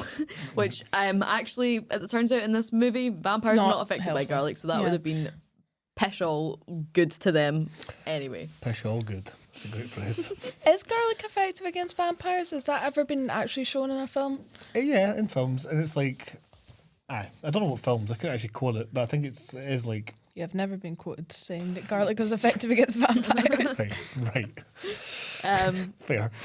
So yeah, basically, whilst this is going on, Michael is just floating past the window. So he's having a great time. He Yeah. wakes up and he's like floating in his room. He's got his wee face pressed up against the ceiling, and then he gets, as we described it, Gertfrobed. Yeah, so get thrown from Goldfinger, and the Goldfinger gets sucked out the plane and floats in the air in a really comical way. And this is literally what's happening to Michael Mumbles. He's getting frobed around his room and literally out the window, struggling around. He's struggling to fathom gravity, and that is a very fun vampire plot point. Yeah, I love the fact that like all the kind of cool things a vampire can do are actually just kind of working against him just now. Yeah. It's like you can fly, but you don't have any See, control. I over quite it. like that because he's a half vampire at this point, right? So it's like he's got the powers, but he's not fully got them, and he can't control. I like that.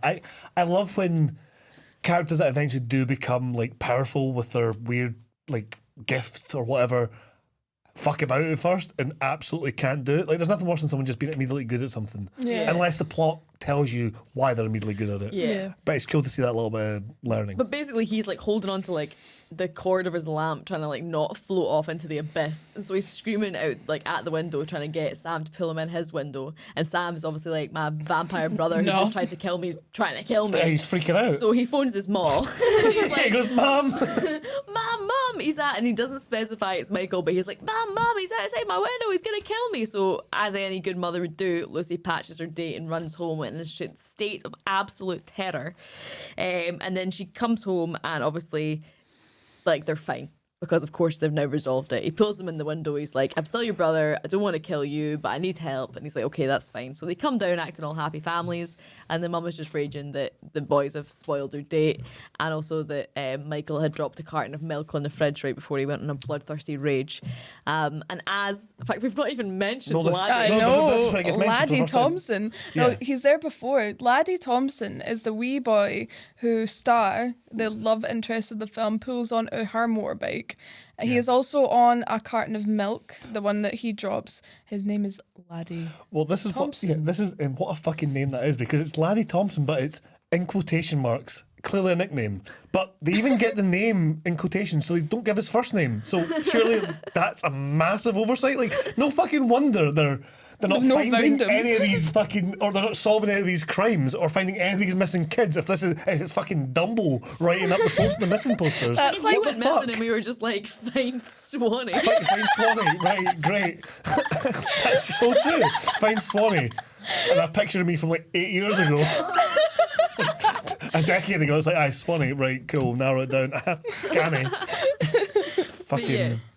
This wee boy is just always cutting about with the vampires, particularly with Star. Horrible implied inexplicably. narrative here, because everyone else that they've tried to transform has been like at least, I don't know, 18 at this point, and he's like a wee boy, A wee boy. younger than Sam and that. Swanny, I think that, like, I can't remember whether I've just come up with this in my own mind or if there is a line of dialogue somewhere that we missed last night, but I think the idea is that they turned him into a half vampire also so that Star Would stay to like look after him, so that It's it would quite kind of like dark. entrap her, like so that she couldn't just leave of her own accord or like try not to become a full vampire, because that's kind of like towards the end of the film a lot of her like reasoning is like trying to protect him and trying to make sure that like Nobody the wee hurts boy's him. all right. Yeah. Yeah. So like I think that the reason for him being turned into a half vampire at the same time as her is so that she is then kind of like emotionally there. blackmailed into staying there. Also, putting Laddie in that position as a child vampire, that's very much playing in some vampire tropes. Like, that's in a lot of things. Like, Interview with the Vampire, Kirsten Dunst is a vampire child in it, and that's a whole thing as well. So they're That's definitely. why my name's Claudia. I'm Kirsten Dunst. Wow. I did that. That's cool. That's so cool. Of course you're named after a vampire. I know. Have you seen Interview with the Vampire? Actually, I've never Have you seen not? it, Oh my no. god, guys! Right, we're I doing know, it it's soon. shocking. No, we're going to do it soon. There's so I many haven't films. seen my namesake. There's so many films. I can't believe that. That's so cool. There's so many films I want to show you, but we've obviously been doing the podcast. And I was trying to name them last night to you. That's one that Okay. you'll definitely really like, and we're going to fucking watch it. Okay. Tom Cruise is in it. Yes. And it's one of his best roles. Can't stand Tom Cruise. Oh no, but he's great in this, and it kind of works that he's a dickhead because he's a fucking arse in it. Right. So she's raging, milk's on the floor, wee laddie's missing, child vampire. That's Cool. where we are. Tick. Max, things are not looking good as he returns home. You were like, oh my god, the vampires are going to get Max. Could we just see him So kind who's of going- Max again? Oh, Max, Max is the video store owner, her yes. date. Yes, just to So, clarify. her boss, her date, the video store owner. He's going home. He's like kind of spooked because he hears some weird noises and it's like, oh, what's happening with Max? Things are not looking good. Next day, Michael rocks up to Star, demanding answers. Only Star is in the vampire lair, which is where he's gone to find them. Michael rocks up to the vampire hotel. He's like, what the fuck is going on, guys? Like, Yeah. I've had a very, very weird night. And I have a feeling it's probably to do with the fact that I drank your blood. That is basically, he's wanting answers. But the only person there, conveniently, is Star. And knowing now that he's a vampire and that it probably has something to do with this insane cult of vampires he's befriended, he decides to sleep with Star in their lair when it's heavily implied that like David and Star have some kind of weird, like Thing David going feels on. possessive over her at the very least, and he's like, okay, forgot that I came on a quest to find out answers about my new mythical form, My sex glands are raging. and I have to do it here in No. the vampire lair It's- right We can't now. It's go almost and like- hang out somewhere They else. also go to sleep afterwards. Like, okay, fair enough. Like, if you're caught up in the moment, but afterwards he's just like chilling out. They're like lying feel in like- this very bohemian sort of bed mattress situation. This vampire lair is the last place you could chill out in and be like, oh, I'm gonna go kip. Aye, and also like, isn't this during the day? Aren't they all like? Are they they're just asleep in the rafters? What is going on? Man, Kiefer Sutherland is straight up having a full-on wank to this. Upside down, fucking like, ha ha ha, gonna come on his face. That's fucking horrific imagery, but that's what's happening. In my mind palace. My mind palace has Kiefer Sutherland wanking upside down onto his own face. That's fucking shocking. We can keep it or cut it, guys. It's up to you. Oh my god. Fuck's sake. This is also when we get the kind of like very. You guys said that this reminds you of the sex scene in the room. It does. Which we are reviewing next week. Yes, we're reviewing one of the greatest films of all time next Yeah, week. it The is Room, very, very and it's the very same similar. vibe. It's like it's the sensualness in the music, because it's Cry Little Sister. Cry Little Sister again whilst they're shagging, and it's just the repeated kind of scenes or shots of them taking their clothes off, and just like the shots of them kneeling on a bed looking at each other. Very The Room. One thing Weirdly. I will say about Last that sex comparison scene- I thought I'd ever make. One thing. Fair, I was the same. But we looked at each other like, no way. But no, literally, the one thing I will say about this sex scene is like fucking full on in 80s and a bit cringe as it is very short, less than a minute long. Yeah. Yeah. Unlike the scenes in The Room. Tune in next week for that discussion.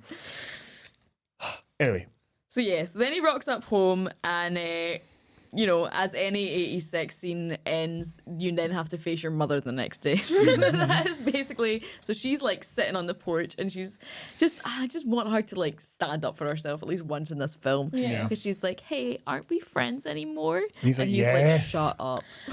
No, at first he's like, oh, sorry. I think we should start doing a thing on this podcast, maybe starting next season, where we just go like, how long, like, what is the period of time that this film takes over? Yeah. Because I want to know how long it takes for him to fall in love with Star and like basically give up his mortal form for her. Yeah. I want to know how long it takes for him to like, for his mum to be like, oh, you're not my pal anymore, you're actually the worst cunt going for some reason. Also, it'd be kind of good to know how long it takes to become a vampire. How long are they in? Were you curious? Of course.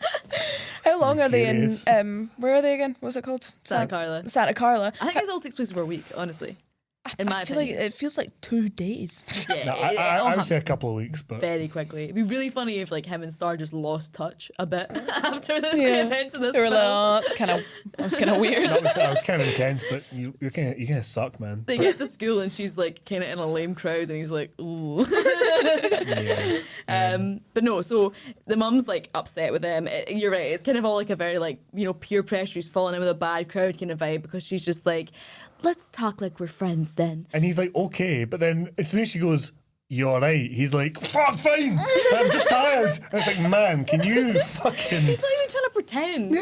Like he's just like is like surly and brooding, and that's his only level. Like he has no like ability to try and deceive or like he's like, I'm a vampire now. Yeah. Like that's it. He's like Yeah, trying to it's hide the so, fact it's that he's a so vampire. funny because she's like, take off your sunglasses, because he wears sunglasses all the time now because he's sensitive to the light. And then he takes off his sunglasses, but is like, instead of like looking at her like this, he's like, and she's like, look at me, and he's like glancing away. and he's, But also- Skulking she's away. just like, what are you The doing, most man? patronizing mother alive, Oh, because she's so just like, bad. she's like, well, let's act like friends then, Michael. If we can't beat him, Let's then we'll talk. act. Yeah. It's like, what? Okay. She's Also- doing the whole kind of Have like you gentle had- parenting thing. To be fair, even if you weren't a vampire and you just gone on a mental night out and done something a bit depraved, and then you came home to that, I feel like you would also be like, I'm not going to look you in the eye. Been there.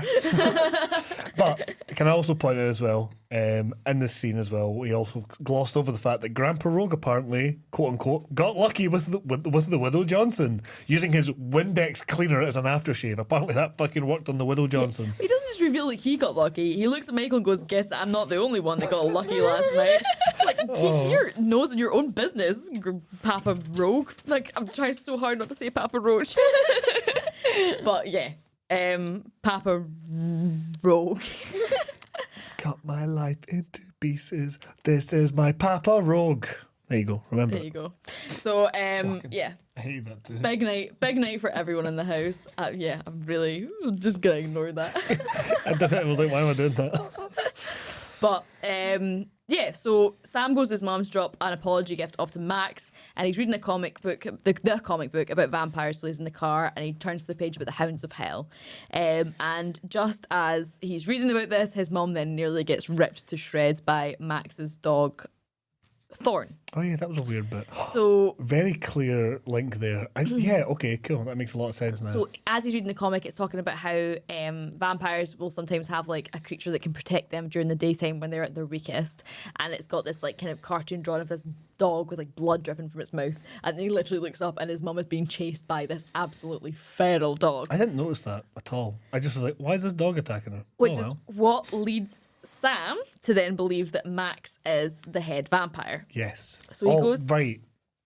he goes to the Frog Brothers and it just is immediately like, I think this guy that my mum's dating is the head vampire because he's got a dog. Yeah, that and cheats at this my mum. point, the Frog Brothers have said to like Sam, look, you don't have to kill your brother as long as you kill the head vampire. Then anyone else that the head vampire has turned will just go back to being a normal person. So you don't have to kill your brother. You Well, just any half vampires. yeah, any half vampires. Yeah, they're like, you oh. just have to sort out the head one, and then your brother will come back to normal. But you need to find out who that is first. So Sam's on a kind of little detective mission himself, trying to figure out who the head vampire is because he keeps asking wee Mumbles, and he's like, I don't know, don't talk to me, don't look at me. But also though, they say this and then they go, yeah, I don't think it's Max though. So you know what? Keep it simple. Kill your brother. You'll feel better. So it's like they're giving, hey, yeah, no, if you kill this head vampire, it's great. But also, just kill your brother. It'll be so much easier, man. It's like, guys, get your story straight here. It's like they don't know what they're talking about. Almost. They just know a little bit too much what they're talking about. They know to fully just enough. convince Yeah, me. yeah. They've read this one comic. All the Why information is is in this comic. Why is this comic so correct then? But they didn't write the comic. Because Max wrote it. Why would he do that? Don't know. Ignore me. Spoilies. Spoilies. Nah, you have to piece it together. Go. But basically, so they kind of plan this sort of like hijinks. They plan a way to entrap Max as the head vampire, and they orchestrate this as the part of Max's dinner date with Sam's mum, Lucy. Yes. Which I mean, straight away. So she goes on a date with him, a first date. He takes her out, and she runs away screaming because her son's like screaming about getting killed, right? And then obviously she has to apologise because her son's been a nightmare. So her suggestion for their second date is that he come round for dinner with her and her son. For a second It's meant to date. be both of them there. Yeah, for her. But yeah, her and her son's and her dad, I guess. Like for a second date, they didn't even get to finish their first date. So this is like basically like. They didn't even start their first date. So He's sitting in the restaurant watching her run out the door. terrible idea. That's a horrible idea for a first date. I would be like, no. But do you know why they've done it? It's plot convenience. Yeah, of course. It's so that We can have all the characters in the as city. I almost got as I We're got aware. wrong earlier. Fucking what's his name? No, it's as Michael mumbles and gives us excuses to fucking get out. I'm not going to stay. He's like, you're not going to stay for dinner. Oh, we're going to have serious changes when school starts. He leaves to go out, and then Max comes in and goes, oh. He meets Max at the front door. And Max is like, oh, you must be Michael. Can I come in? And he's like, yeah, whatever, yeah. And lets him come in, which is a key plot point, which is exactly why, looking back on it, that's why they had to have the shocking dinner at their house. Yeah, so they were also planning to use this dinner as a chance to expose Michael as the head vampire. So they throw various kind of obstacles in his path. The dinner ends up going horribly as a result. So he's like, do you want any parmesan on your pasta? And Sam passes him this bowl of like what's clearly, and you're like, that's no parmesan. But no, it's just grated garlic. But the most obscene thing about this is the fact that like the mum is so ridiculous. She is so mistreated by her sons that like the fact that the brother has done some kind of like small menial task to help her, she is absolutely over the moon with. She's like, he grated that himself. Yeah. My son. No, honestly, it goes worse than that. She's so wee lassied by this script that she's literally like, her patter and Riz with this guy that she likes is so desperate, and Max isn't helping it because Max is like, oh, is it normal for the guests to see? Is it bad luck for the guests to see the food before it's served? She goes, no, you're confusing it with the groom not seeing the bride. And it's like, man, can we all just chill out here They're a kind little of bit? lame enough to deserve each other Yeah. in Yeah. my mind at this point. They're just both so cringy. What was that? But yeah, so then Sam, after the garlic is fine, like he's like, oh yeah, this tastes obviously rank, but that's it. So they're like, whoa, next thing. You don't So like then- garlic? He's, I like garlic, just no a mouthful of garlic, man. Fucking come on. So then he decides to throw holy water over him. But he doesn't just like throw a wee bit of holy water on him. He just stands up and dumps this cup of water on his crotch, like throws it on him as if he's trying to make it look like he's pissed himself. Yeah. And obviously the mum is like raging. She's like, what are you doing, man? I'm on a date. I'm trying to impress this guy. Yeah, like the little, and he's not being subtle at all because he's like, before he even threw that, he turns to his fucking pal and he's like, he likes garlic, guys. It's like, can we have some subtlety from anyone in this film? Man, please? again, You know what's easy, girly? another link back to all these films we've done where people are supposed to be being a bit low key about things and they just can't, just like can't. whatsoever. like- Also, we haven't even covered the fact that not only is she planning on having her father and her 2 sons there, but also her 2 sons' pals have shown up, and she's like, yeah, I guess this is still gonna go ahead. Yeah, and surely fucking Papa Rogue's gonna show up at some point as well. She's like, yeah, just meet everyone. Oh, and the Nook. Shoving a fucking taxidermied badger in his face. Oh, and the Nook plays the accordion. Some bullshit like that. Do you know what I mean? It's like, Imagine if you were this guy. Gonna taxidermy the Nook. I am never going to speak to you again. Not only am I not going on another date with you, but you're fired also. oh god, that'd have been really horrific. Papa Rogue's gonna slaughter the dog and taxidermy it in front of Max, and even him as the spoilies head vampire is gonna be like, I don't need this. No, I think he's just like, you guys This are so is quirky. shocking. You guys are kicking. You are too fucking weird to be vampires. Nah, you know what? I'm out. No one wants you to be kicking about for eternity. Oh, fucking mere dying wee boy. So finally, the final straw for Max is they turn off all the lights, and the Frog Brothers come up with a big mirror in his face, and obviously turn the lights on, and he's like, ah, what the fuck? And they're like, right, he's got a reflection. We've got the wrong guy. This is mortifying. So the mum's obviously like, oh, sorry, I don't know what happened. And he gives this weird speech to Sam. He's like, I think I know what's going on here. You think I'm trying to replace your dad? Well, I'm not. And I think if I was Sam, even given how weird I would have acted, I'd be like, this is a bit much, man. Yeah. Like, It's like, Yeah. this is your first date with my mom. And he's like, I don't want to replace your dad. I want to be your friend. And it's like, mate, Mate, no. Cody, it's shut a bit up. fucking weird, man. Fucking aye. So yeah, they suggested go on one last date. He's like, we've tried it twice. That's been shocking. Should we just give it one last go, I guess? Again, even now, like with his plan in mind that we now know about, he's still like, one more time. I guess we'll go Max again. seems really keen to be. And then dating I'll this find woman. another wee minx from the village who Disney have a taxidermy dad. And about 40 Waynes in the house trying to kill me. So David and the vampires at this point, meanwhile, are taking Michael hunting. So Yes. this is kind of like they basically take him to this place Beach. again. It's a beach. Well, it's a beach and it's weirdly foggy again. Yeah, There's one tree where all the vampires are hanging out. No one notices the tree full of vampires behind them because everyone's getting very rowdy. Aerosmith's playing.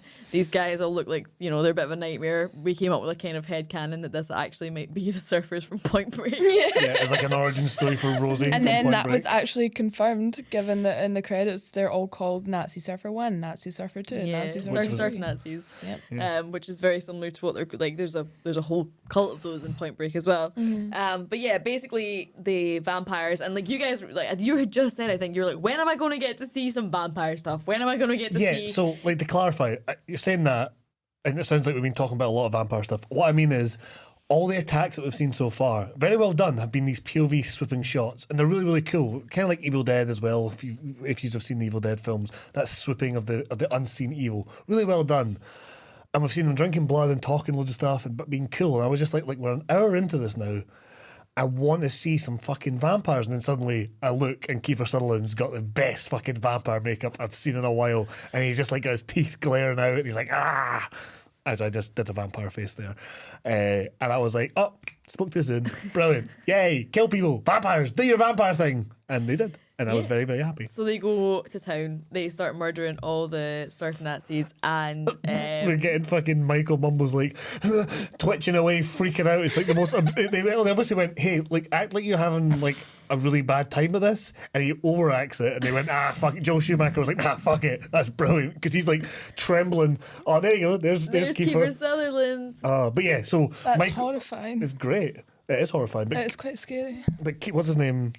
Michael Mumbles is like shaking away. He's really sweaty in one shot, then he's not sweaty at all in the next, and he's soaking wet in the next. And it's like, this is wild. Also, he's basically just like holding the bags. Like they're like having this mad I guess murderous but fun vampire time, murdering folk to eat like Aerosmith, and Michael's literally just like sitting in the bushes. Yeah, they're like, yeah, man, can you keep the car running? So then they appear and they're kind of like backlit, and they get another again like much quoted, very famous line where it's written in my notes somewhere. But yeah, so Kiefer Sutherland, David stands on the top of this hill and he goes, "You know who we are, Michael, and now you know who you are too. You'll never grow old and you'll never die, but you must feed." Great line. Except not, I guess, because they just let him away with sitting this one out. Yeah. There doesn't seem to be No, this time, yeah, but the next. it's coming. Yeah, You're so- going to have to do it next time, He man. peer pressured him more into eating a Chinese than he did into eating this guy. Oh my god, that's such a good point. It's like, look how amazing this is. Look at our true forms. Look at the bloodlust. Look at the excitement. But not for you. Not just now. You set this Eat your one out. Chinese. Eat your Chinese. But no blood. That Anyway, was like my first shift at the co-op when the guy was like, I can't believe I did that and you went, "Aye, that's kind of like my first shift to the co-op."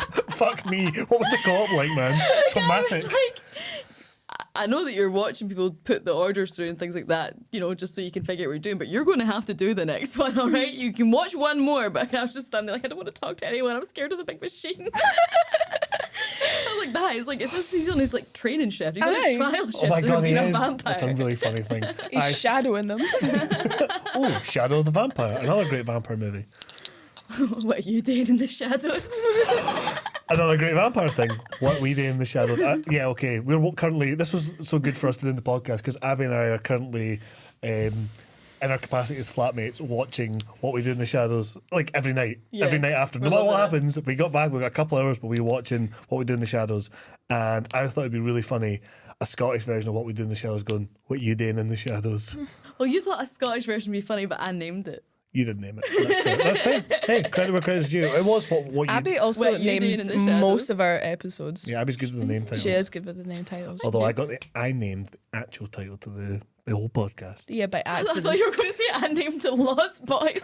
Yes, I did name the Lost What Boys. a reach. I am the lost boy. You are the fucking Lost Boy. Aye. Well, on that, let's continue on. Let's continue with the plot. So, yeah, big sort of iconic scene happens, and Oh, then sorry. Can I just say my last thing about that scene? I wrote in my notes, Michael has a full meltdown, twinge, spasm, McShite time. And I just thought that's a very, very, very funny way of putting it. it's very accurate. It is a McShite time, but it's a cool sequence. Vampire shit. Can't believe they're expecting Corey Feldman to sort this out. The fucking Brothers Frog are meant to sort this nightmare out. Can we get Kiefer Sutherland back up again, please? That This. guy. How the hell are they going to deal with that? They're sitting going, yeah, Four of them. 4 of them. Well, But anyway. we'll get to that. So we're back at the Emerson residence for some reason, because there was no consequences for Michael not deciding to become a full vampire. Star rocks up and she's freaking out. Sam's freaking out, sorry, because he realizes that she's a vampire because she kind of floats up to the window. Yeah. And Michael's like, "What the fuck, man? I fancied you, and now I've got all these problems." Yeah, and as we I feel a bit shortchanged here. And as we said, this is when she goes, "I tried to warn you," and you were like, Claude, you were like, "No, she didn't." No, she When? didn't. She encouraged it. When? Mate, how could you try to warn him? You've had one line of See, if you dialogue get in your this ears entire pierced, film. the cool guys will what about your neck? You get your nails pierced? No. Oh, That's the thing, you get nail piercings. oh, that's fucking. Oh. Ah. Right, no. Yeah, get your ears pierced. Come on this bike. Be cool. Be a vamp, bro. Come on, man. But don't do it too fast. Eat your Chinese. It's like, yeah, I was trying to warn you with my eyes. Warn you? No, man. No. You were like undressing me You with your literally eyes. did You're everything. beckoning me. You Also- did everything to encourage this. I feel like this conversation definitely should have taken place before they had sex. I don't know why it takes place afterwards. After. Like, they Yeah. get together, Yeah. they have sex, they sleep together, as in, like, fall asleep together. Aye. They leave each other. A day or two later, he eventually is like, "Why didn't you warn me?" It's like, why didn't you bring it up at the time, man? But also, the weird implied narrative here is that the fact that, like, he realizes he's a half vampire because of them. He sleeps with Star. Then he goes out and they're like, "You're going to have to kill people now that you're a vampire." And then he's like, "Whoa, whoa, whoa, whoa, whoa. Wait, what have vampires you got kill me people? into?" Wait, no, vampires kill people in the murder capital of the world? Did he just think before this that this was like a slight inconvenience? Oh man, I'm gonna wake up on the ceiling sometimes. That sucks. Oh, damn Only it. now does he go What to if my her, mom like, sees me sleeping on the ceiling? "This is not cool." Like, Oh no. Oh, my eyes are a wee bit sore in the sun. but this is like one of the most frustrating scenes ever, because they're kind of having this lustful conversation where she's like, "The only reason you were targeted to be a vampire is because I had feelings for you, and it's all my fault. I tried to warn you." And while they're having this like very, emotional, urgent, lustful conversation, his wee brother's just screaming on the bed from nothing because he's scared of her. And he's like wrapped up in like this one sheet on the bed going, freaking out. And like once again, his brother's like, I'm like kind of trying to fire in here. Could you give me a fucking minute? He's like, your sex glands are terrifying me. Fucking hell. So he's screaming away. We get a lot of exposition from Star. Also about the fact that Michael was intended to be her first kill. So she fancied Michael. David was pissed off. So they were going to turn him into a half vampire so that he was in the club. And then he was meant to be her first kill, but she couldn't do it. And she also tells him that it gets harder to resist drinking blood every night. So this kind of half vampire lifestyle is not sustainable. Yeah. It's going to get worse and worse and worse and worse. So... And then... wee brother Sam, slow-mo bro, is like, guys, I've got a plan. I've got this under control. I know who we can phone. The Frog Brothers. So then Corey Feldman shows up and he is straight up still in his outfit from the Goonies. Like he just walked off the set of the Goonies like, yep, let's go. He's got his fucking props. He's like, where's Nosferatu? Another great vampire movie. But it's like, man, like... those guys, he goes, those guys are killers, talking about the vampires, and then the wee boy Sam, sorry, the brother's like, yes, so are the Frog Brothers, and nothing suggests that they've killed anything at this point. Yeah. Well, apart from our implied narrative of them being murderers, but the film hasn't implied it. No. They've not told Sam. He has No. a scary They've amount of faith read in them. a comic book. They've all read the same comic book. Yeah, they're like, this is class, and now they're like, I think that they're just like, you know, when you get into a new job and you've like lied on your CV and you're pretending that you know stuff that you don't, and then they've done that, and then this actual like child is like, my brother's a vampire, so is his girlfriend, and there's like all these evil vampires after them. I've got proof. Can you come and deal with this? And they're like, oh fuck, we're gonna have to. Once again, apparently in the 80s, being Boyd was a fate worse than death. But no, it's even worse than that. Like the film even... when they go, those guys are killers, so are the Frog Brothers, it literally cuts to them, the Frog Brothers, fucking about with like their scout gear, dropping shit, and it's like, man, there's no confidence, no riz. Kill a vampire, you can't even walk in a straight line, man. Can't even get your fucking camping badge, mate. Didn't even make your brownie promise, man. Can't even get your home economics fucking certification, mate. But aye, so with all that in mind, they decide to rock up to the vampire hotel. So they steal Granddad's car. Michael's a useless sack of shit in the back of the car because it's daytime and now he can't do anything because he's a half vampire and he's got his wee sunglasses on. Oh, that's why he's struggling. Oh, it's so lame. Yeah. He just was like, Couldn't he be being fucked? lazy.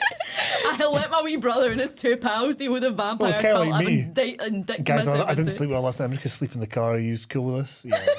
Yeah. Yeah, that would be me having a nap in the car, waiting for you guys to Abby, deal with can the you go vampire. and deal with the jobby slinger? I was about to say, can you go deal with the job? I've never said that to you in my life. I was like, wait now, I've never told you I've shat in the toilet and I can't flush it. Can you go do it? Jesus Christ. Jobby I slinger. wouldn't put it past you, I man. know. I would not put that past you. I can see the image in my brain of my messenger popping up. Wee pee, send me a message. Swanny shat in the bathroom, pushed onto his shoulder, and he's making me clean it up because he's too tired. To be fair, not that anything ever was, but there was a few times you've messaged me after you've left the house being like, could you please go and close the toilet lid and just flush it, just in case? Thanks for that one. I had a little bit of moral superiority there, and it's all fucking gone. I'd actually forgotten that happened. How embarrassing. So, the Frog Brothers and the Emerson Brothers decide they're going to rock up to the Vamp Hotel and start killing vampires. And they don't know who the head vampire is, apparently. But why doesn't Michael just tell them that it's I don't David? think they ask him. Every time they have this conversation, Michael's like sleeping, having a like sad cry somewhere. Or Sam keeps being like, Michael won't tell me, but he's not asked. you've never asked him, man. If you ask him, who do you reckon's the leader? He'd probably go, oh, probably Kiefer Sutherland, man. Yeah. Here's his IMDb. But also, like, so they rock up to the hotel. They're like, literally just like, maybe we should just kill Michael. Like, who gives a fuck? And Sam's like, no. Can we just stop? Can we just, for one, like, as my answer for always, I'm not going to kill my brother. Just putting that out there, okay? We can stop discussing it. So he's obviously being useless, but they take him into the lair anyway, and he's there to kind of like rescue Star and Laddie. But Star's like, no, get Laddie first. And you can literally see in Michael's face, he's like, didn't give a fuck about that wee boy. And apparently neither does anyone because they didn't give his real name on the carton. They called him by his nickname, Laddie. It's like, right. No one He's gives like a fuck looking about at Star Laddie. like, aye, but all right, Laddie, fine. Naolin's favourite Fine. character. Naolin's favourite character in The Lost Boys. So he manages to get them out. He's kind of carrying them, stumbling with them back to the car. And the Frog Brothers' great plan, given the fact that they don't know who the head vampire is to just stake the one that's closest to them. But they even say, they're like, oh, let's get this wee one in the front. Yeah, It's like, aye, you've got a 1 in 4 chance of getting the head vampire. Once you kill this one, you have no idea what's about to fucking happen next. And you're like, I'll go with the one that's closest to me, the wee shite one. Yeah. Great plan, It's man. Corey Feldman's ridiculous voice, literally going, first come, first staked. And he stabs him. And it's the wee blonde vampire, as you say, and then he gets showered in PG-13 blood. Yeah. And it's all hell breaks loose. All hell breaks loose. So it wakes up the other vampires. Obviously, they get chased out of the lair. There's a bit of a scuffle where, freaking out. you know, like they literally a classic thing where they're kind of in the sunlight. He's got hold of Sam's leg. He's trying to pull him back into the lair. They get out, and you Yeah, it's just David hear, that's grabbed them, right? Yeah, sorry, David's grabbing onto him, and he's like, "Tonight, I'll come for you tonight," which is brilliant. And you were like, "What an excellent setup for a finale." Which Yeah. is, yeah, it does. It takes us very nicely into that. They go back into the car. They're Calls covered him in dead meat. Yeah. And then Swanny, we thought that Swanny thought that that the Lost Boys had made up the term dead meat. No, it was just a podcast I listened to. Has this Yeah, okay. Right, fuck it. Right, they used the word dead meat. That was it. Anyway, but yeah, then Sam comes out with a slow-mo bro. Again, keep up slow-mo bro. Comes out with a, well, we definitely blew plan A. And it's like, yeah, man, that you blew it like the moment you stabbed the wee boy vampire. Or stabbed the fucking, yeah. Also, just so we know, the blood of the vampires is glittery. Glittering. Oh, and yeah. I love that. Yeah, a little tie into Twilight. That was fucking class. I looked it up to see if there was a reason why. Just looked nice. I think, yeah, That I was the guess it's just reason. to be it's in the sun, but it's pretty cool that was It is from cool. that. I wonder if that's maybe kind of the emphasis for the inspiration. Oh, I wonder. Maybe. Yeah, could maybe. be, could But be. yeah, so as I say, plan A was to go stab the first vampire you see. But luckily- Plan B is apparently from these experienced quote unquote vampire hunters is tell your ma. And so Which is why I love the Frog Brothers, really. oh, Because same. they're like, we've got plan A, we've got plan B. Plan A, kill a vampire, which they actually do. Yeah. But Yeah. only through sheer, like, let's see what happens. And then obviously, like, shit themselves as, you know, the other vampires retaliate. And then they're like, plan B, phone your mom. and then plan C is right, well, Home Alone. Yeah. So they go and tell the mum. Obviously, she's like, can you stop it with this vampire? I'm going to get murdered. Pish. I'm going on my 3rd date tonight. It's been a while. I'm divorced. This man's taking an interest in me. Stop trying to ruin this for me, you little brat, basically. I'm punching Solo. This Yeah. guy is a lame comic book store owner He's who not even a comic book story. He's a the VHS. Oh shit, owner. yeah. Right. So, Why did I think he was the comic book store owner? because That's so silly. the two sets look exactly the Yeah, same. they're right next door to each other. Very, very confusing to distinguish between them. Great vampire hunters, by the way. Next door to the master vampire, and then they fucking have a clue. Very good. Well done, point. Corey Feldman.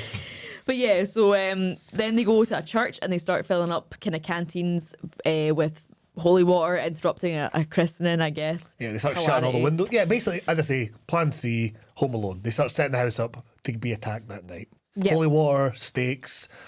So whilst this is happening, we're cutting between a couple of different things. So we're getting the prep of the house. We're getting Lucy's going on her date, sitting down with Max, and also then we go to the lair, and the Lost Boys open their eyes, and that's it. They're like, we're going to come for them. As they're all sort of prepping the house, Nanook, the dog, breaks free, so it really builds the tension, builds the stakes. He runs towards the gate and he tries to basically get out of the house. He's and- barking at the vampires that are approaching, Yeah. clearly. And Sam runs after him. Michael runs after Sam, and they're trying to. The dog's caught on the gate, and they're trying to free the dog and wrestle him back into the house before the vampires approach. And we're getting that swooping shot again that we've seen, you know, the big like POV coming down towards them. So we know characters die with that. It's tense. Obviously, we know they're not going to die, but it's still pretty tense. They might kill the dog. I actually thought they were going to kill the you were dog. both convinced the dog was for it. Dead meat. I was like, he's dead meat. But no, we all get back into the house. There's like a brief second of like, phew, before a vampire comes bursting through the chimney.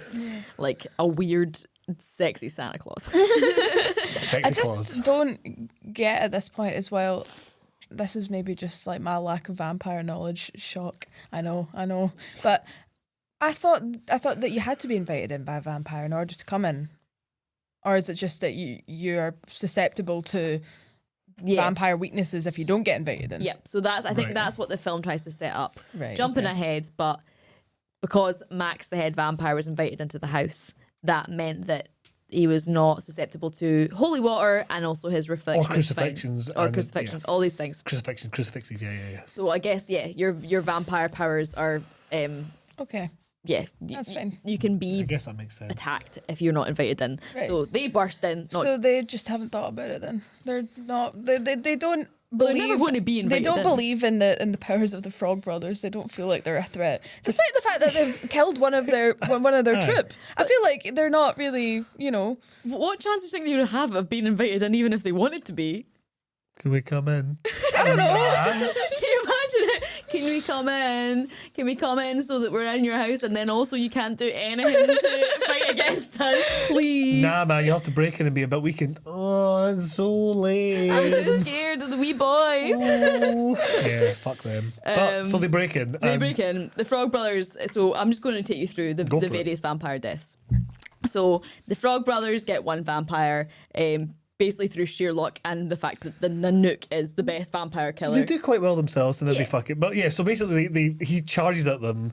They knock him into a bathtub of holy water and garlic. The vampire's like, garlic doesn't work. Like, yeah, but holy water does. He falls in, gets up. They immediately think they've done it, but when he leaps up, they just fall on the floor. And I've just written, the frog bros shit and piss on the floor, screaming their heads off. And then the Nook saves them by fucking bodying this guy fully into the bathtub. Yeah. Great. So that's it. And then as he sort of dies, the Frog Brothers, as they're preparing for their big sort of Home Alone moment, is like, no two bloodsuckers go the same way. Some of them go quietly, and some of them, whatever, it's going to get ugly, but all of them will try to take you with them. So this guy apparently is the one that goes in an ugly way. Like, blood explodes out of, like, literally everything. The kitchen sink, the bathtub, there's Yeah. just blood coming out of the walls at Yeah. this point. It's So absolutely, gross. like, Yeah. horror movie shit. I love it. And then obviously the second vampire they kill. Yeah, so the second vampire has one of the most iconic deaths of all time, basically. Wee boy Sam tries to shoot him with an arrow.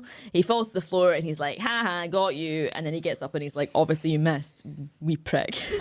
So he's like, I don't miss twice though. And he does actually somehow manage to impale this guy through the heart, but pinning him to a stereo, which not only explodes flying sparks everywhere, but also plays a tune while it does Oh, it. yeah, of course. So this It's the 80s. vampire is like dying, being electrocuted, like basically fitting out while he's like being stabbed into this stereo. And it cuts back after things finally die down, all the sparks are floating to the ground. And Sam turns to Michael on the ground and he goes, Death by stereo. That's one of my favourite. Apart from the last good. line of the film, that's my favourite quote in the film. So good. I absolutely love. I've actually got like the quote of the last line of the film on my jumper, but I'm convinced I'm now also going to get something that says "Death by Stereo" You and should. possibly a tattoo. But Who yeah, knows? so can I just to clarify at this point, the house is covered in blood. Yeah. The taps are pissing blood. The stereo's burning. The Frog Boys are The pissing. frog boys have shat on the floor. There's fucking the chimney's broken.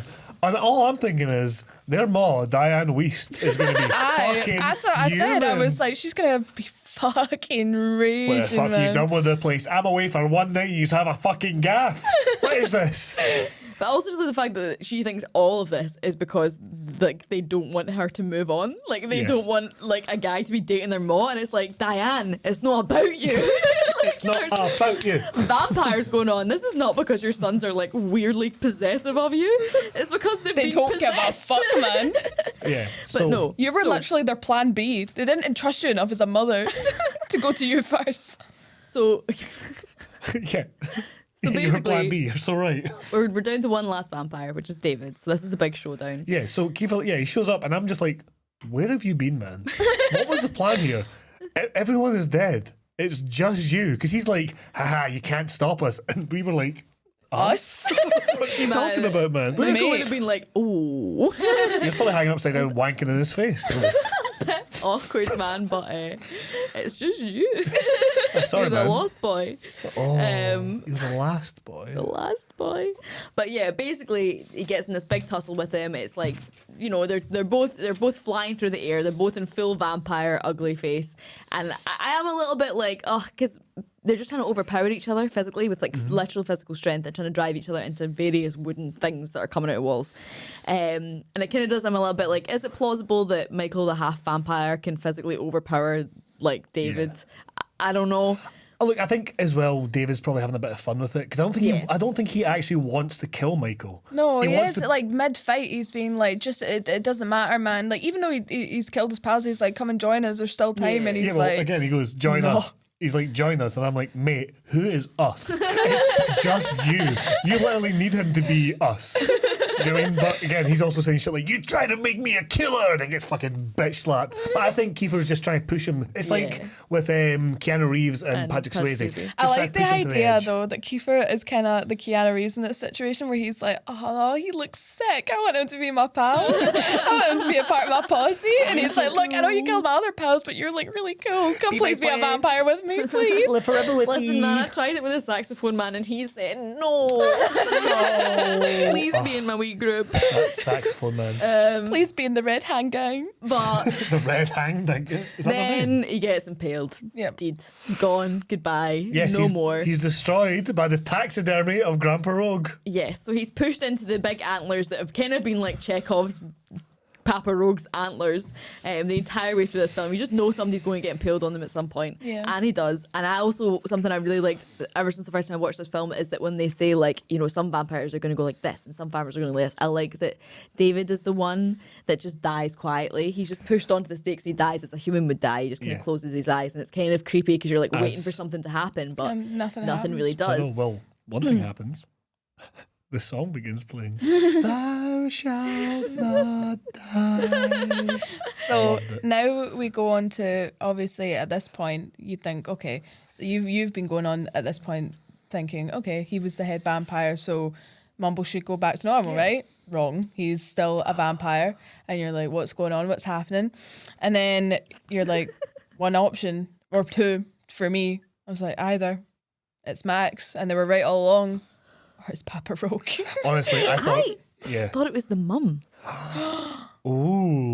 Oh, that could have been good because maybe she's been like, "Don't go hang out with that vampire clan. just The real because vampire clan's with us." The dog tried to attack her.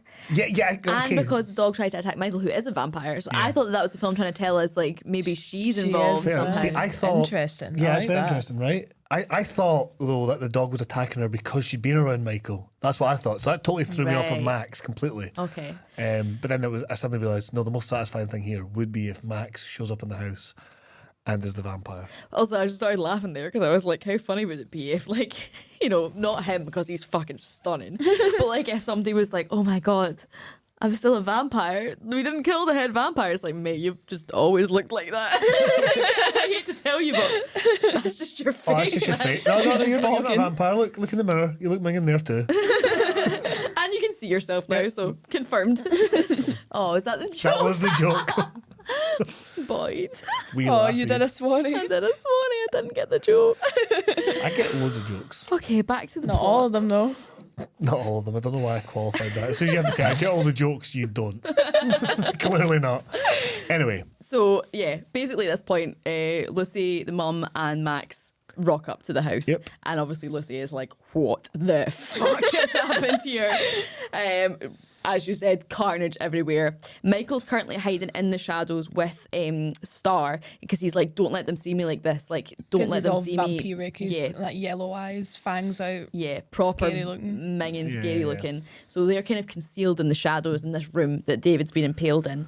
So everything's going on, chaos is unfolding, and Max slips off in the kind of melee, and he goes up to David and he turns his face over with his hand, and it's in a very kind of like familiar, knowing sort of way. So obviously Michael and Star are watching that, being like, "Oh fuck!" So Lucy's like freaking out. She's like, "What the hell is going on?" Max walks forward and he's like, "I'm sorry, Lucy. This is all my fault. My boys have behaved terribly." And he basically reveals that, and I realised this earlier as we were talking about it, but this exposes a massive plot hole. But he reveals that it was actually all about Lucy all along, he wanted her as the mother to like his weird vampire family. He says, I told you boys need a mother, Lucy. And the idea is that the reason that he got Michael involved in the vampire thing was to try and bring her in because he knew that she would agree to being turned into a vampire if it meant being with her sons.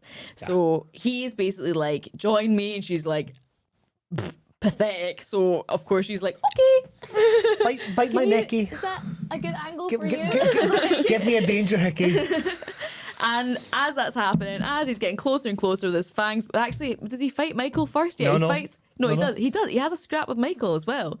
Before I don't think he does because I'm pretty sure Michael interrupts. He's no, like he head does. vampire, He so he like right. chucks him up onto the rafters, and then he's like, yeah. "Bye, boy!" And Yeah, then because he's like one "Alright." punch. Yeah, because they're trying to use the holy water on them. But Yeah. the garlic didn't work, and he goes, "You invited me in." That's when that bit comes back up, and then Mike reveals himself in the shadows and goes, "I didn't invite you this time, Max." Tries to fight him, gets fucking bodied by Daddy Vampire here. Boyd By Daddy Vampire, half vampire by Master Vampire Max, and then he's about to bite her on the neck. When the sound that we should probably have told you earlier is the car. Grandpa's truck. But Papa Rogue just drives right into the side of his fucking house with massive wooden stakes coming out the front of his car. Like literally attached to the front of his car. Literally like duct taped on, man. Yeah, brilliant. He's like, also DIY, like I love it. 5 of them will fall off, 1 will hit though. Fuck it. We'll crush him either way.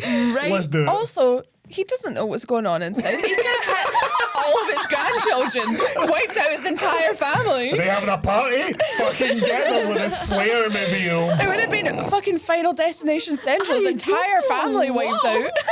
Imagine he missed.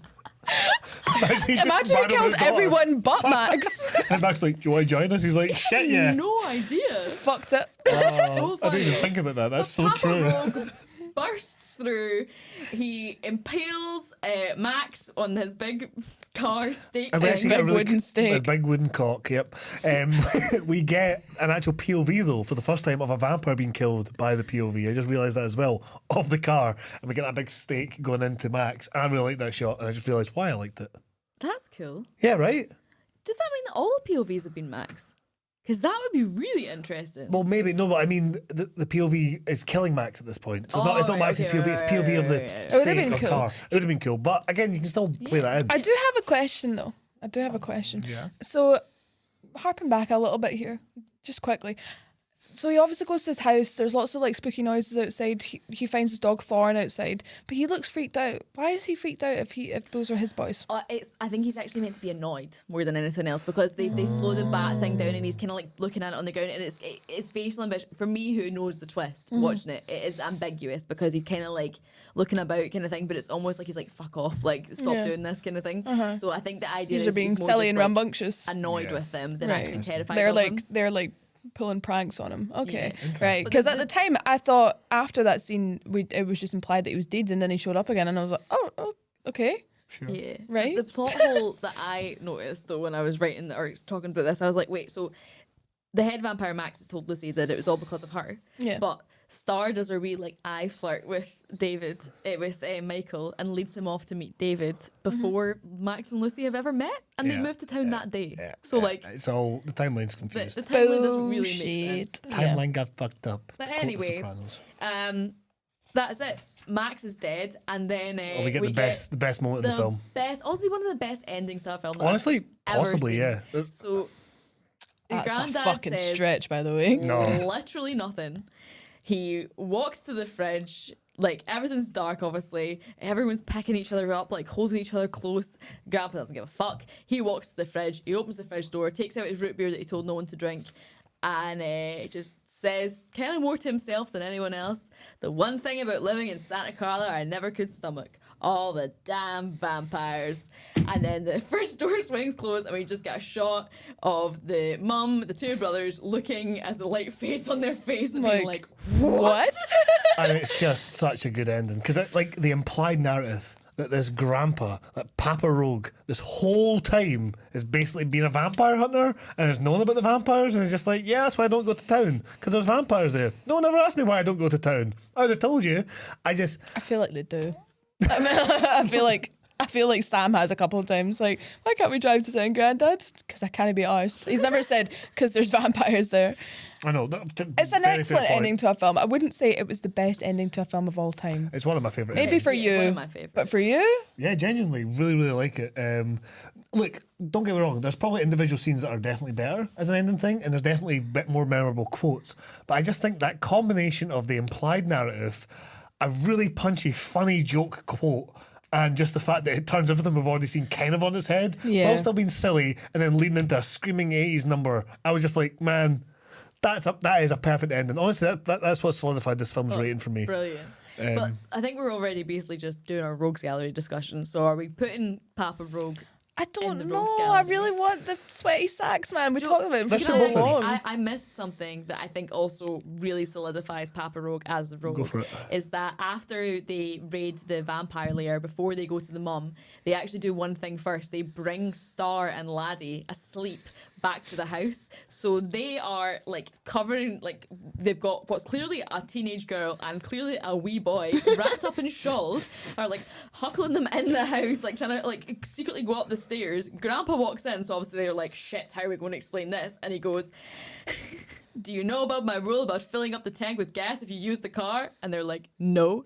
And he's like, well, now you know, and then just lets them get on with it. Doesn't say who is the unconscious woman, who's the unconscious wee boy. Hey, is that wee boy from the cartons? No. Why are they covered in glittery blood? Like, I don't take an interest in any of that. This is commonplace, which is actually really funny knowing that he knows about vampires. Because Yeah, in he's one just sense, like, okay. it should make more sense to him, and also in another sense, he should maybe be like, hey Brilliant. man, I know What's how to kill going on? vampires. No, I'm going to share that information with you. Look, I will, for Rogue's Gallery, I would say we could have both them in the sacks, but if you just want to have one, it has to be Papa Rogue for me. I think we're trying too hard not to make him the rogue. I would say I'm not saying not make him the rogue. I'm just saying you that really want sax I man. really want sax I man. wanna I'm not make saying this that Papa exception. Rogue shouldn't be, but You want to put both in? I think if there was ever a time to make an exception, but I think we have to be really strict with ourselves, and this Yes, doesn't become okay. a thing we do No, all no, the no. time now. Although Okay. there are plenty of rogues for the room next week, though. that's going to be oh no. Everyone's a rogue. Yeah, I still Like, believe. man, come on. Come on. Nah, Right, fuck so it. you can only pick one film to have two rogues. This one in the room. It's got to be this one. Yeah, go for it, because Okay. it'll be more fun to have to pick So- one for the room, because Yeah. there's so many options. Welcome to the Rogues Gallery. Chris Papa Arm. Rogue and Sweaty sax man. yes, Swanny Yeah, Saxman. boy. Hey, there he There's is. Papa Rogue as well. I Love just, it. I just couldn't leave him out. He was just, No, he had I- such an effect so on much. me. Man, same. I think he same. had more influence on me than the rest of the film did. Fair. Fair. Okay, But I ratings? love that. Yeah. Well, I'll go first. Yeah. So, look, I really enjoyed this. I thought I'd like it. I thought I'd like it just as much as maybe going into it, like with Point Break. I was kind of like, oh, this is a fucking surf movie, and then I ended up enjoying it a lot more and giving it a 7 out of 10. I enjoyed this about the same as Point Break for most of it, but the vibes were more there for me, like right from the start. Like I was loving the vibes, even though we're stopping and starting, and as you say, there wasn't much plot at the start. I just really liked the vibe, and I was there to just sit there and hang out with these characters. The fact that it was an hour and a half long, the fact that it was really skillfully done with its low budget, and then the reveal of the vampire makeup was great. And then when, as I said, when I realised, oh, that's what the big finale is, I was like, this is great. And I loved the side characters, loved the implied narratives that I was coming up with, loved it all, loved the red herring, and then ultimately loved that final fight. The song, everything, the music. Only one song I didn't quite like was the Aerosmith one, but fine, whatever the fuck. And then, literally, ending it with that line, the one thing about living in Santa Carla, I could never understand, I never could stomach. never could stomach, was all those damn Damn vampires. vampires. That just made me go, yep, this is great. And it's probably one of the higher rated films I've got for this. I'm going to give it an 8 out of 10. I really enjoyed it. It's the same rating as Goldfinger for me. Interesting. Yeah, Vibes 11. I really, really, really like this film. And I could see it going higher in later viewings as well. Yeah. Just, look, it's not perfect at all. And there are some little sloppy bits. But I think in terms of just capturing a vibe in a ball, hour and a half long, wouldn't trim anything out. And again, if this film was made nowadays, it would be probably 2 hours long, and it would probably have explained Papa Rogue being a vampire hunter or something, which Too you bit don't. saturated. You don't need Yeah. it. It's better in your imagination, and the film leaves a lot to the imagination, which I love. If a film can do that well and get that balance, 8 out of 10, would recommend. Abby, Yeah, it's a 10 for me, obviously. I don't even know if it's my third favourite film of all time, but see, whenever people say to you, like what's your favourite films, I'll go Dirty Dancing, The Goonies, The Lost Boys, that kind of thing. And I feel like it's always like one that I give as like, yeah, like I said, not just one of my favourite films, but an example of what my favourite films are like. I love it. I really also feel like I really treasure this film. Do you know, like certain films that you're just like, oh, I just love this. Well, that's why I bought you the Like- script for your birthday a couple of years ago, which you didn't bring today, but I you know, know, I couldn't fit it in my work bag. whatever, man. You know. But no, I absolutely love this film. I just love how ridiculous it is. I'm obviously very nostalgic about it. Yeah, this just encapsulates like so many of my favourite things. Love it. 10 out of 10. Okay. So, Here we go. Bring us back down to earth, Claude. I'm not gonna slate it too much because I honestly didn't not enjoy watching it. Like, it's not like any of the other shiters that we've had on our film list so far, like Now You See Me or Titanic. Again, another film that Abby gave 10 out of 10 Can't to. believe you just said Now You See Me in Titanic and not Now You See Me in 17 again. I hated Titanic more than 17 again. I think we've clarified this. I don't want to have to That's repeat myself. very shocking. Thank you. Also, you're making fun of my 11 out of 10 This is film. my review. Thank you. Okay. Anyway, so I thought that the beginning of this film was two vibes for me. To be honest, like I felt like you said, it was kind of like a music video. I felt like the first half of this film was a music video, and I was like, kind of like, I want a wee bit more Mere plot, wee boy. mere plot, wee boy, you know. And I didn't mind it. I just would have liked a wee bit more dialogue, a wee bit more kind of like characters bonding and things like that. But I loved the character of the granddad. Michael's really sexy. I really liked the ending. Loved the ending. Loved the point where they were actually acting like vampires and stuff like that. Because I don't think I've ever seen a film, except for maybe Dracula, where I've seen vampires acting like vampires, and even Dracula, they don't really do that. What one? Bram Stoker's one? Yes. Yeah, cool. I- I mean the Francis Ford Coppola one, yeah. Yeah, just I checking felt it a out. shift from you Yeah. from that scene forward. Yeah, no, I definitely enjoyed it more going forward. But the first half of the film, and also it is hindered, is that the right word? It's not as good because of Corey Feldman's performance, I think. It was not that it was like, oh, this is shit. I was just like, it would take me out of it, and I'd be like, oh yeah, I'm watching actors act in a film rather than like being involved in the story. And it takes quite a lot for me to be like that, because I'll follow on any train and be like, that was going to be a plot twist. I'm very gullible. But so having said that, I like some of the song choices. I love the vibes. I like the 80s. I just think that it was a bit too much at times, and it felt a wee bit like the poor man's Point Break for me, because Kiefer Sutherland is just not Patrick Swayze. I'll give you that. That's So true. I would give it, going with all of that, a 6 out of 10. I think that's a fair rating. It is. So yeah. So critics' receptions were generally positive, but first off, we've got a very striking omission to that. Roger Ebert only gave it 2.5 stars out of 4. Okay, so that's roughly about maybe a 6 in what you'd have given it. And he said he praised the cinematography, and he said a cast that's good right down the line, but ultimately described The Lost Boys as a triumph of style over substance and an ambitious entertainment that starts out well but ends up selling its soul. I don't think that's right at all. No, but like he says it's a triumph of style over substance, and I agree with that. Yeah. In the sense that it is style over substance, But I think but there's it a lot is a triumph. I still think there's a lot of substance in it. Like there's a lot more films I've seen that are more stylish and have less substance. I don't think there's much substance to it. I think the story of like, you know, rebellious teenager is a bit like, yeah, how much substance can there really be in that? But having said that, I don't think it needs to have substance. Yes. It's not a film for that. Yeah. It's just Yes, it's just a film about like being a teenager and the 80s. yeah. So with so, yeah. vampires involved. I guess my It doesn't need substance to have comes substance. from Not every film has to have fucking Yeah, fair. substance. I hate that criticism of films. I guess what I mean by the substance is there are plenty of implied narratives and Yeah. plenty of silly things that you can sit It's and think pulpy. about. Pulpy, and it'll make you think long after it. For me, that's what substance can mean as well as just a theme. Yeah, Even though there are themes in it. I just don't think doesn't that have every emotional film substance. needs to have deep, meaningful Yeah. It doesn't have to, no. themes to it. Okay, here's one. How do you feel about this? So this is what's her name? Karen James of the New York Times, called Diane Weist's character a dopey mum. Yep. Agreed. agreed. And Bernard Hughes as the grandpa, a caricature of a feisty old grandpa. There's more to him than that. He's got the most depth out of everyone. in this film. Absolutely, yeah. But she found the film more of a comedy than a horror, and the finale funny. Okay. I mean, it's meant to be. Yeah, I don't think it's meant to be. Congrats, man. Yeah, right. Yeah, It's right. not Oh, well really done. meant to be The Exorcist. Yeah, you had fun. Great. Okay. So did I we. want my money back. So last one. laughed at it. This is the one I wanted to comment as well. Elaine Sholater, don't know who she is, but clearly correct for somewhere, comments that the film brilliantly portrays vampirism as a metaphor for the kind of mythic male bonding that resists growing up, commitment, especially marriage. I guess. So it's kind of like. What film did you watch? I know. Well, I mean, because I think the idea is that. So the film brilliantly Looking for the portrays. substance, Hold man. on. She's But on the substance. But Mumbles is essentially marrying himself to Star forever by becoming a vampire. Yeah, but he so doesn't that is just at the end. yeah, because because he doesn't want to kill folk. I'm struggling with that one. I think that's a bit of a reach. So I think what she's saying is vampirism is a metaphor for basically that kind of. We're talking about how it's almost that adolescent.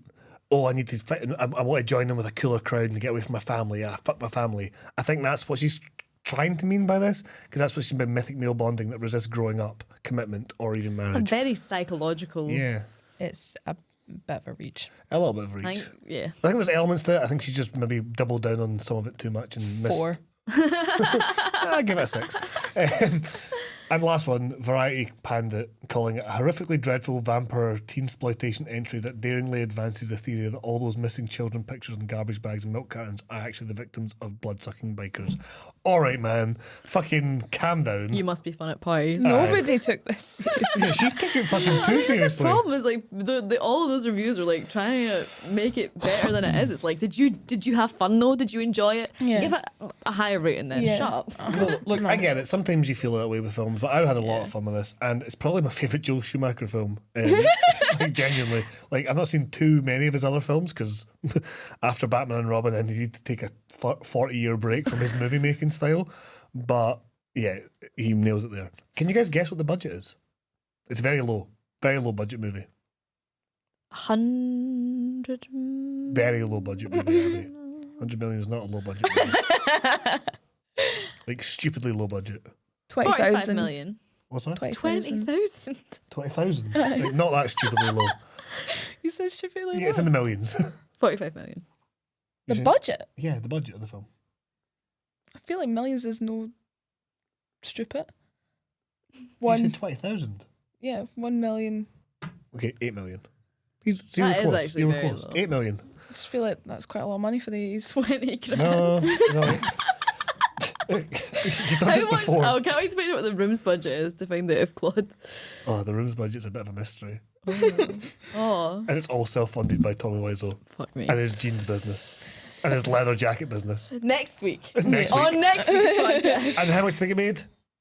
Um, Didn't make that much, but comparable to the budget it did. 20 million. yeah, I'm gonna go 45 million. Cool, nice. 32 million. 32 So million. who's closer there? 45, 32. You beat it. No, you beat it just by 1 million. Else once again. L's. L's and W's. Speaking of L's and W's, that's the end of the podcast, That's guys. the end of the podcast. Next week, again, we're prepared. We're going to be watching and talking about The Room. This will be our season finale on the Sorry I Don't podcast. And this is a film that, for me, encapsulates ridiculous and amazing and something you definitely will talk about with your pals. So tune in next week. Thank you Thank you very much for listening. Thank you. See you next week. Bye. Bye.